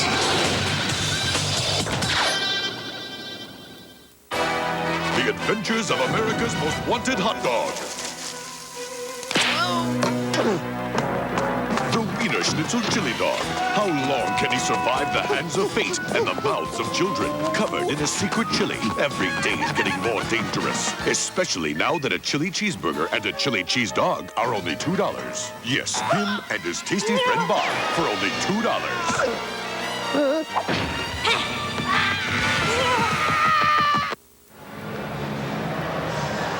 2-0 the Angels with the lead over the Seattle Mariners. Kent Bottenfield working on a 3-hit shutout. 9 strikeouts, a season high in his last game. 7 tonight, Rex. Look at him hit the spots. He's doing it all with fastballs. Locking him up in, away, out over the middle. He has refound his fastball, Steve, and he's going with it. And He's getting them on the outside. Jonko, there's a little bit of sinker right there, but most of the pitches have been fastballs. He has found that fastball in his last few starts, and he's staying with it. He has to stay on top of his game as he faces a very difficult hitter, Edgar Martinez, then Tom Lampkin, then Mike Cameron. 3 hits allowed. He's thrown just 93 pitches through 6. He had a 35-pitch inning in the second inning. But since that time, he's really been sharp. Edgar has touched him twice. Once he worked him for a walk in that bases-loaded second inning where Bottenfield was able to work out of a jam by getting Carlos Guillen a fly ball to end the inning. Edgar Martinez with a 1-out double in his last at-bat, but Lampkin popped up. And now Martinez up the middle with a base hit.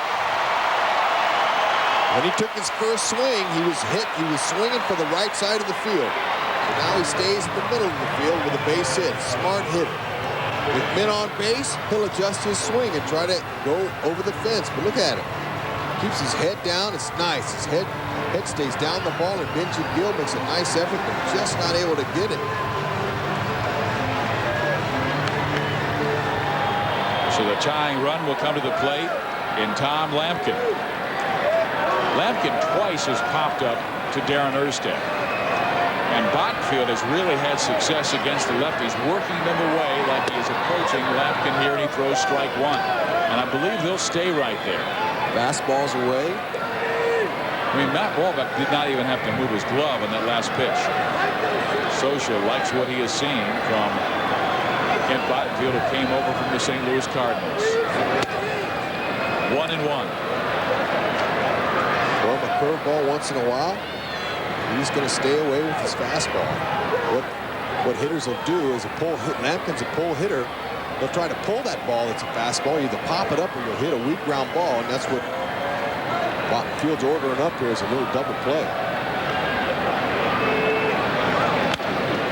Hop foul, left side. It's 1-2, and you were talking about Lampkin working with Kent Bottenfield when they were players together, teammates with the St. Louis Cardinals, and you said advantage Lampkin. Maybe Kent Bottenfield knows how to get his old friend out too. Well, we'll watch the shortstop Benji Gill here. Now with a man on first, he'll give the sign of who's covering. That means me. Lampkin to center field. Garrett Anderson racing back, runs it down for the first out. And it's important that the shortstop calls the correct pitch as to who's covering the base.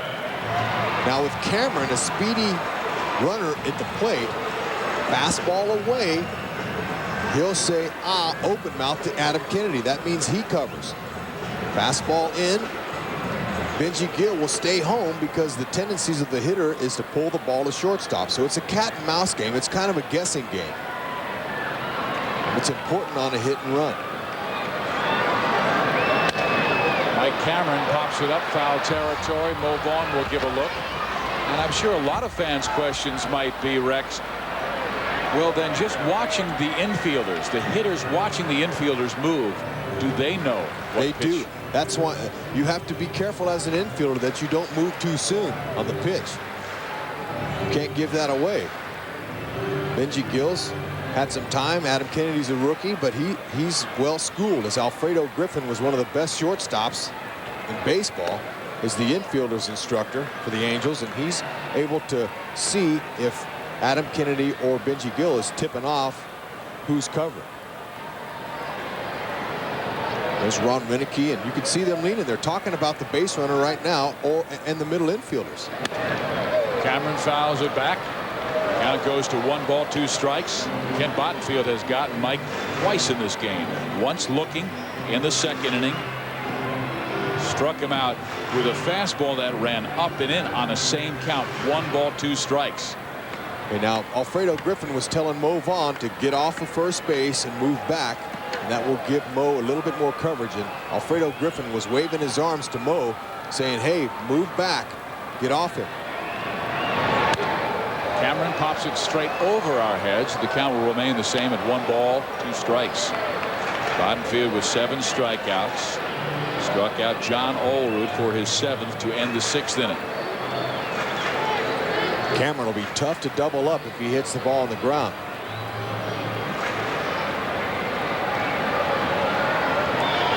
Bottenfield has jammed Cameron with fastballs all day. He hasn't thrown him one breaking pitch. He's going in and out. There's a little slider there. But that was down out of the zone. So once a pitcher gets a certain pattern and he gets the hitter out, he's going to stay with that until the hitter makes an adjustment and shows him he can hit it. And the hitter in turn will say, he's trying to beat me on that fastball in. I'm going to be ready and I'm going to get it. But when the pitcher's ahead 1-2, the hitter becomes defensive. He wants to just put the ball in play. So he's not able to take that home run swing. Cameron calls time. Bottenfield works quickly on the mound. And sometimes that disrupts the rhythm of the hitter. And the hitter needs a little bit of time to regroup. But it's good for the infielders. A pitcher that works quickly is very effective. Keeps the infielder sharp. Again, Cameron fouls it straight back. Looked like Bottenfield may have missed just a little bit. This is the kind of ballpark here, safe go field. It's a pitcher's ballpark, Steve. The dimensions are big. 331 down the line, 388 in the power alley, 405. You can miss up. Goes away and misses up and away. 2 balls, 2 strikes. We're in the bottom of the 7th inning. The Angels with a 2-0 lead, scoring single tallies in the 4th and 7th inning. Lou Piniella, who has come off the flu in the last couple of days. He still does not have a healthy Jay Buhner. He is ready to pinch hit. Jay spent most of yesterday in bed because of the flu. It's gone around that Seattle clubhouse. Cameron again with a foul off, and he is really working Bottenfield, and it's a terrific duel. And as you said in the past, a lot of times you will see the hitter win on these battles. Now, Cameron only has 1 hit off Bottenfield in his career in 8 at-bats. That 1 hit left the yard. But you'll notice, Steve, his swing is short. He's just trying to put the ball in play. He's defensive. The count's even, and he wants to put the ball in play is all. He takes him away from his home run swing. That's low. 3-2. So Walback and Bottenfield will get together on this very important pitch. They do not want the tying runs to get on base because Cameron, with his brilliant speed, could score easily on a double. Ibanez is next. 3-2. It'll be interesting to see if they send Edgar Martinez and put him in motion. But if they strike out Cameron, then there's a chance to get a double play by throwing out Martinez, who doesn't run as well now late in his career. Mo's back holding him on. It misses low. So after being in front of Mike Cameron 1-2, Cameron really fought him. 2 on, 1 out. Out comes Mike Scioscia. The entire infield will come in as Raul Ibanez will now come to the plate. Just 3 walks allowed in this game by Kent Bottenfield. Well, they'll have a little powwow here, and he's going to go to the bullpen. He's had enough. Bottenfield did a fine job holding this powerful Mariners team down. Well, you could see right away that Mike Scioscia was asking Kent, how you feeling, because Bottenfield over 100 pitches, and he was honest with him. Bottenfield with an outstanding game. The runners on base belong to him, but the Angels lead by 2. Fuel up with breakfast at Denny's with 2-time NASCAR champion Terry Labonte. Nothing slows Terry down like the new and delicious Kellogg's Country and Specialty Slam and Country and Specialty Slim Slam.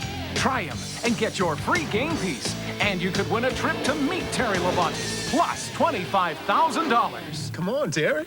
Hey, man, it's the only thing I do slow. Fuel up with breakfast at Denny's. They say technology has made the world smaller. But the Acropolis has not yet been compressed into a downloadable file. And a virtual tour of an Alaskan ice field is, in fact, rather sad. be smaller, but it still can't come to you. Get out there. Royal Caribbean. This copyrighted telecast is presented by authority of the Anaheim Angels and may not be reproduced or retransmitted in any form without the express written consent of the Anaheim Angels and Major League Baseball. Steve Physioc, Rex Hudler with you. Hey, look at that. There's a couple of Angel fans here up in the Pacific Northwest. One has the old Saturday afternoon cap on, and one has, Dad has the spring training cap. Mark Petkaisic, he has a very good sinking fastball and a quality changeup. So his job, keep it down, get Ibanez to roll over into a double play and get the Angels out of trouble here in the 7th inning. Situation is currently runners on first and second with one out. Petkaisic with a high earned run average, but it has been much better the last week and a half. He has allowed 15 hits, walked 4, and struck out 8. He's a control pitcher, Steve, and Bottenfield did a fine job holding the Mariners down. 0 earned runs, no runs at all. 110 pitches. That's about where Social wanted him to go.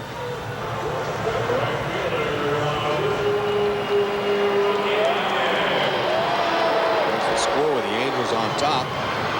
Petkaisic usually follows, and then Hasagawa he's been using in the setup role. But he'll see if he can get an inning or two out of Petkaisic, but he's got to retire all Ibanez here.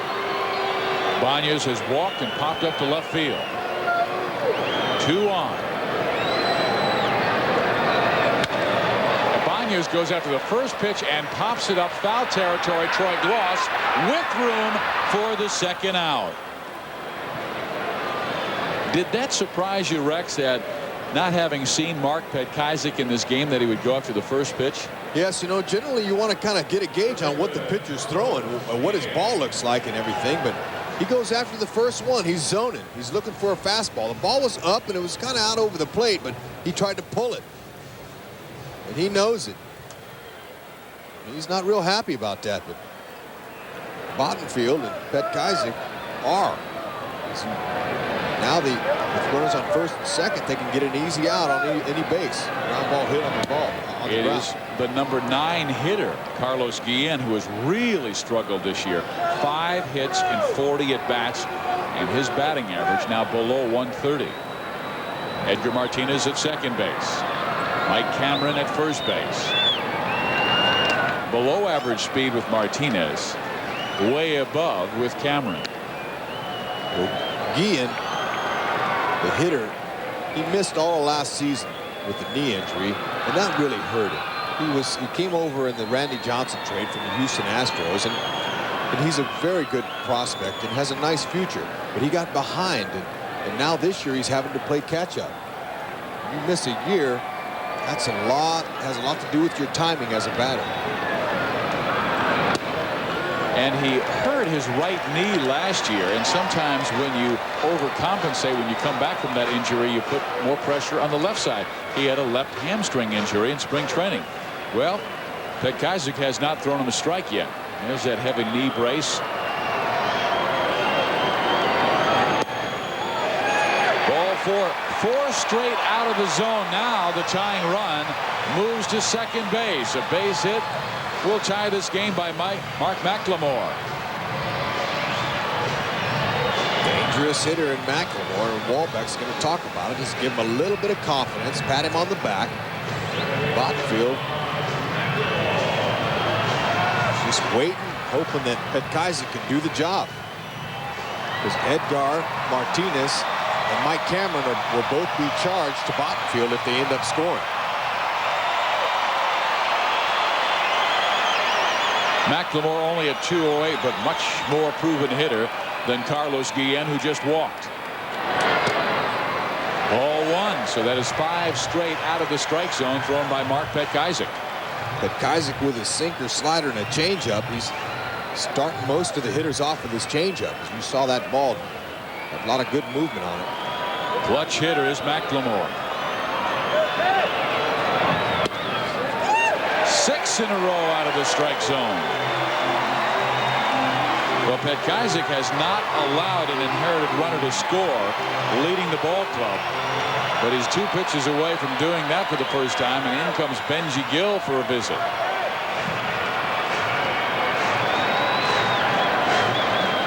Physioc has good movement on all of his pitches, and he's just not able to zone it across the zone. You'll see him holding that circle changeup grip.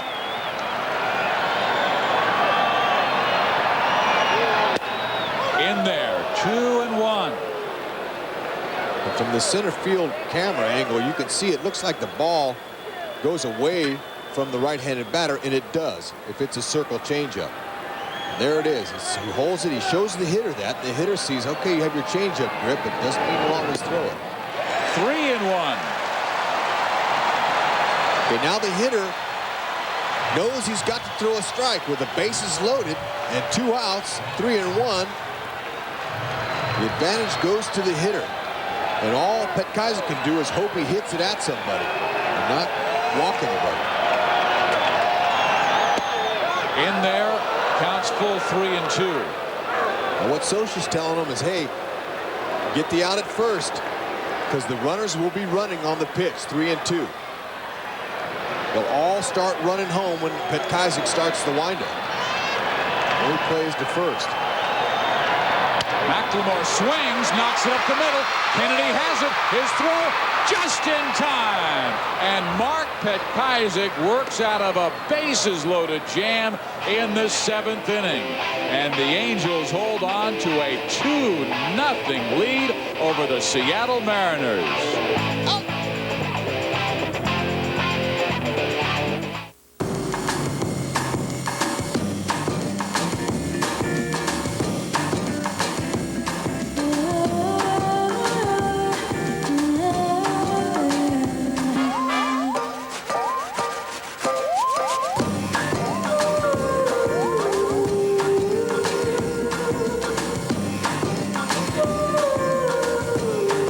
The 260 horsepower CL Type S from Acura. Hi, I am Sammy Sosa, and I am asking people to step up to the plate and take the Pepsi challenge. I've been a lifelong Coke drinker. Definitely Coke. See which one tastes better. That one? That one. In taste tests nationwide, more people prefer the taste of Pepsi over Coke. I'll take the Pepsi. I guess I'll have to go with Pepsi. Welcome to the family. I'm having a great day. So take the Pepsi challenge and let your taste decide. May is Ford's SUV month. Your Ford dealers want to sell over 10,000 SUVs by the end of May. Sound impossible? Not with great deals on the Expedition, the Excursion, and a low 0.9% APR, plus $1,000 cash on the best-selling Explorer. That's right, 0.9 and $1,000 on all 2,000 Explorers. This May, get outfitted at your Ford dealer during SUV month. When it comes to Ford's SUVs, there's no boundaries.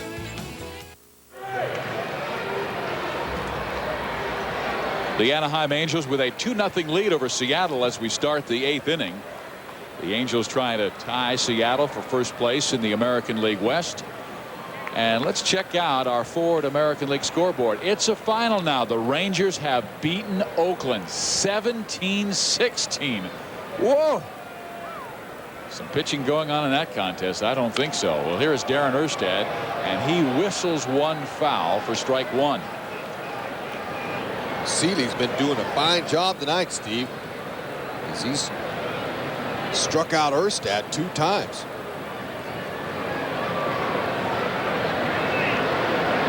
We're in the top of the 8th. Erstad chopping it to the first baseman, and Darren having a rough road trip. He is now 2 for 16 in Baltimore and now Seattle. You know, after getting 48 hits in 1 month, he really raises your expectation level, doesn't he? Yes, but you know, it's only a natural thing. A hitter, there's no way he can stay on that kind of pace.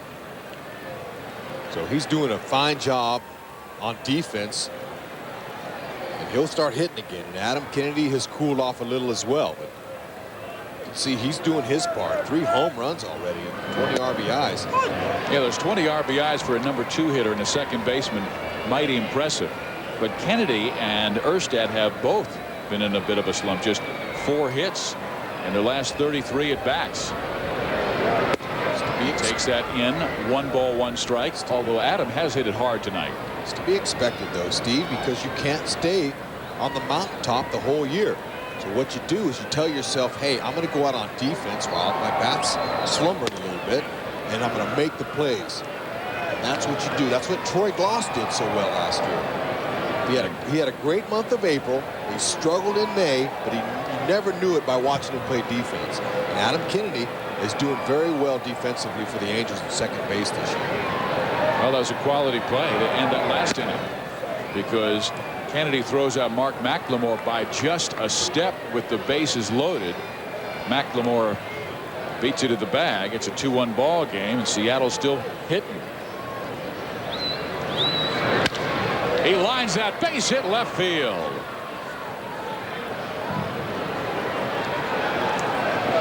You know, he's coming up with about a hit per game. 1 for 5, 1 for 4.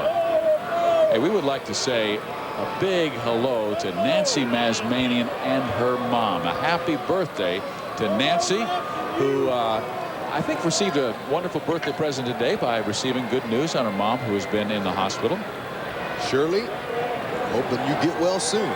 We're saying some prayers and send our best wishes to you. Happy birthday, Nancy.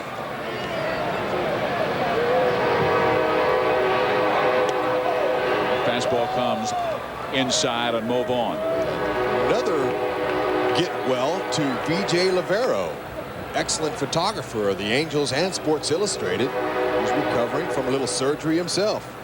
So we're wishing you guys speedy recoveries. We're thinking about you here in Seattle at Safeco Field. What a battle we got tonight.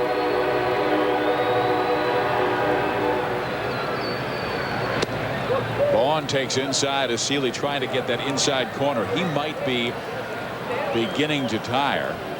Bottenfield tired at the end of the bottom of the 7th inning and was removed from Mark Petkazik. Here in the top of the 8th, Adam Kennedy with a 1-out base hit. He's at first base and could be going at any time. He does not go, and Vaughn swings, drives it in the air. Mike Cameron, long run, runs it down.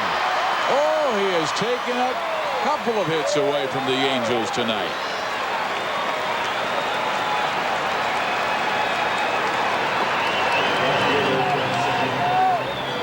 Mo Vaughn put a charge into this one. Look at the nice compact swing. Inside out, kept his hands inside. And Cameron, this ball's moving away from him. You can see as he's tracking it. But that's what speed does. Speed overcomes mistakes from the pitcher. You got your speedy guy in center field because there's a lot of territory to cover. Now Tim Salmon, who has doubled twice in this game against Aaron Seeley. Seeley comes fastball, ball 1. Seeley likely keep that ball away from Tim Salmon. As he knows Tim Salmon likes the ball in the middle of the plate and in. Tom Lampkin, catcher, he gives him the signs. Tell him where to put it, and he sets up where he wants the target. Oh, and Adam is really dancing around first base, distracted Seeley enough where he stepped off. Seeley has thrown 106 pitches in this ball game. Kennedy, this is a good opportunity for him to steal with 2 outs. He's 7 for 7, hasn't been caught all year. Tim takes the curveball, 1-1. So with 2 outs, you want to try to get into scoring position. Although a well-placed ball in the outfield could score him from first. That's a little bit of pressure on the pitcher to worry about that base runner. Might take his concentration off the hitter. Yeah, Seattle without Jay Buhner in right field, they miss a tremendous arm out there, although Albanez does have a good one. Cameron, good arm in center field. Stan Javier does not have an overpowering arm, but very accurate. Kennedy goes. The throw to second base, not nearly in time. Kennedy got a great jump. I mean, first move by Aaron Seeley, and the Angels second baseman was gone. Well, you can see he gets the stolen base here because he's moving. He's moving a little bit, and that helps the runner. Lampkin, you can see he just trying desperate to get that ball over there out of desperation, but no way he's going to get him. Watch him, he's moving. See him moving? His feet were moving, and now he's stealing it all the way. Takes one peek back, and now he is 8 for 8 this year in stolen bases. He's in scoring position. Lousy singles all it'll take. 2 balls and 2 strikes. Salmon, a patient hitter. With first base open, Seeley might just try to go ahead and make Tim Salmon fish after a bad pitch. Garrett Anderson's on deck. He's a tough out himself. Salmon to left center field. Mike Cameron, you will not catch this one.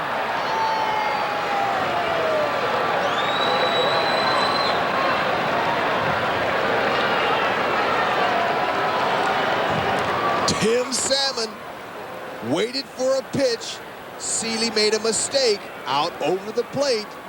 And a grown man like Tim Salmon will go upstream here, as you'll see it. That's all over it, right in the middle of the plate. That's what a hitter like Salmon is looking for. And he's hot. He's starting to heat up with 2 doubles earlier. And now look at that pretty compact swing. Gets the back underside, Steve. And that's a homer. And for a guy who was in a slump, Tim Salmon has now tied Troy Gloss for the home run lead, and Lou Pinella's Mariners are now down 4-0. But you made a very good point. Garrett Anderson ropes one to right. Raul Ibanez won't get there, and Garrett off for second base, and he will have a double. Now he's going to third.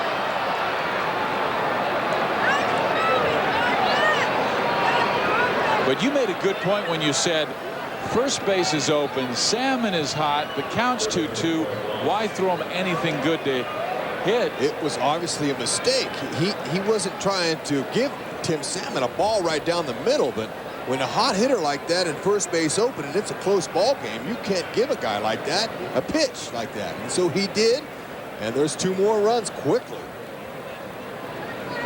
So a double and an error on the right fielder of the Seattle Mariners, and Aaron Seeley's evening is over. He will leave the ball game down 4-0. The man at third base still belongs to him, but the Angels pitching very, very well with Kent Bottenfield and with Mark Petkazik. Seeley did his job. The Angels have done theirs with a 2-run home run by Tim Salmon in the 8th. Did you want to be alone? Oh, no. No? Not at all. Okay. The irony is I started doing this to be part of the crowd. And Yeah, now... me too. Oh, do you? No, I just quit Nicoderm CQ. Aren't the cravings unbearable? Well, I'm not jumping, if that's what you're thinking. No. CQ is good on the cravings. It's strong medicine. It's with you 24 hours. It works. Nicoderm CQ, the power to calm, the power to comfort, the power to help you quit. Quit, huh? Hey, join the crowd. Who's asking about Viagra? Someone you might expect, and also someone that maybe you wouldn't. In fact, you may be surprised at who's talking to their doctors about Viagra. So ask your doctor if a free trial of Viagra is right for you. Who's asking about Viagra? Maybe it should be you.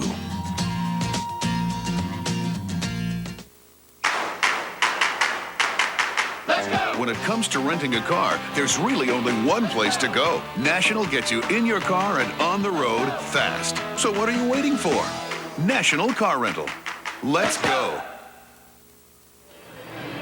Steve Physioc, Rex Hudler with you at Safeco Field, where the Angels have a 4-0 lead, trying to tie Seattle for first place in the American League West. The Angels offensively have been very sharp. 303 hits. That ranks first in the American League. Their batting average is second, home runs third.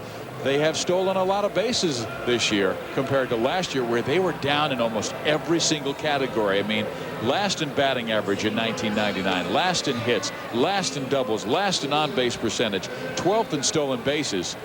Salmon's healthy, Mofon's healthy, Garrett Anderson's healthy.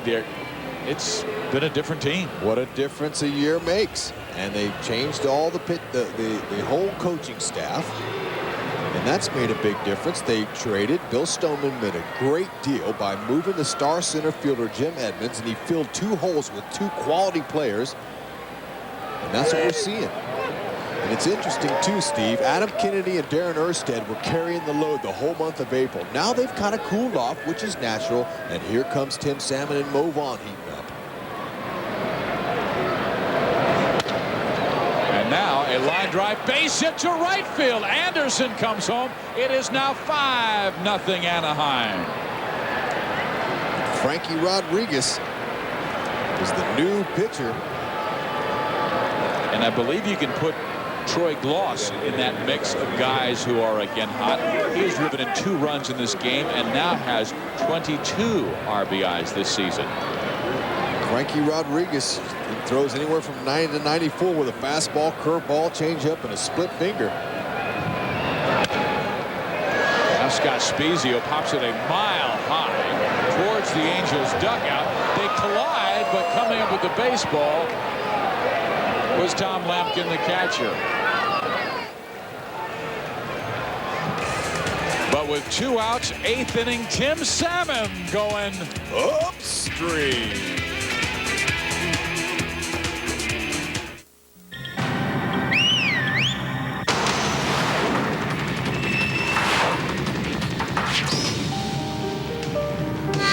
Take command of the road with Hanguk. Ground control. Hanguk tires. Bob, what are you doing this weekend? Yard work. How about you, Matt? I'm installing the big bore Terminator exhaust with an Edelbrock manifold and Z-rated hot and sticky tires. My Mustang's street legal. Barely. Great. Love accessories at Pep Boys. S-rated to Z-rated performance tires from $56.99 each. You want to see my monster tack? It's in the car. Pep Boys. Cars like us. People love us.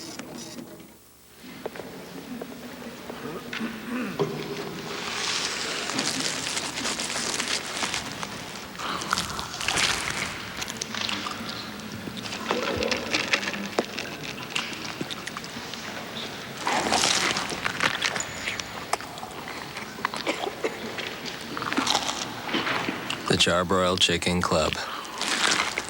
Don't bother me. I'm eating. Carl's Jr.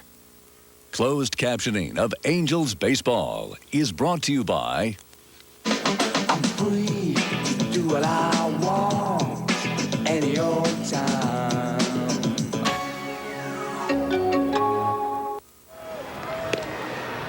5-0. The Anaheim Angels have the lead over the Seattle Mariners. Steve Physioc along with Rex Hudler. Something you talked about at the start of the game. Darren Erstad was carrying the team along with Adam Kennedy earlier this season. And then Mo Vaughn and Tim Salmon. You said sometimes you have to be patient with your success in the game of baseball. That's right. Mike Scioscia has been patient. He knows the guys are healthy. They're going to produce. So you just keep sending them out there day after day. And Adam Kennedy and Darren Erstad carried the load in April. They were hot.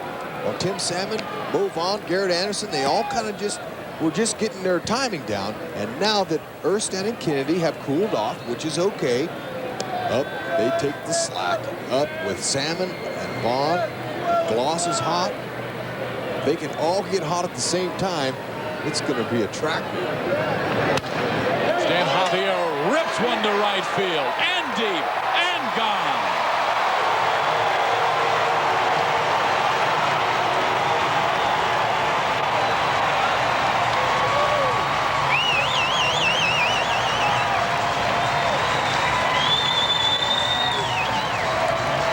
Stanley doesn't waste any time, and he takes the first pitch off Pet Kaiser deep, and you'll see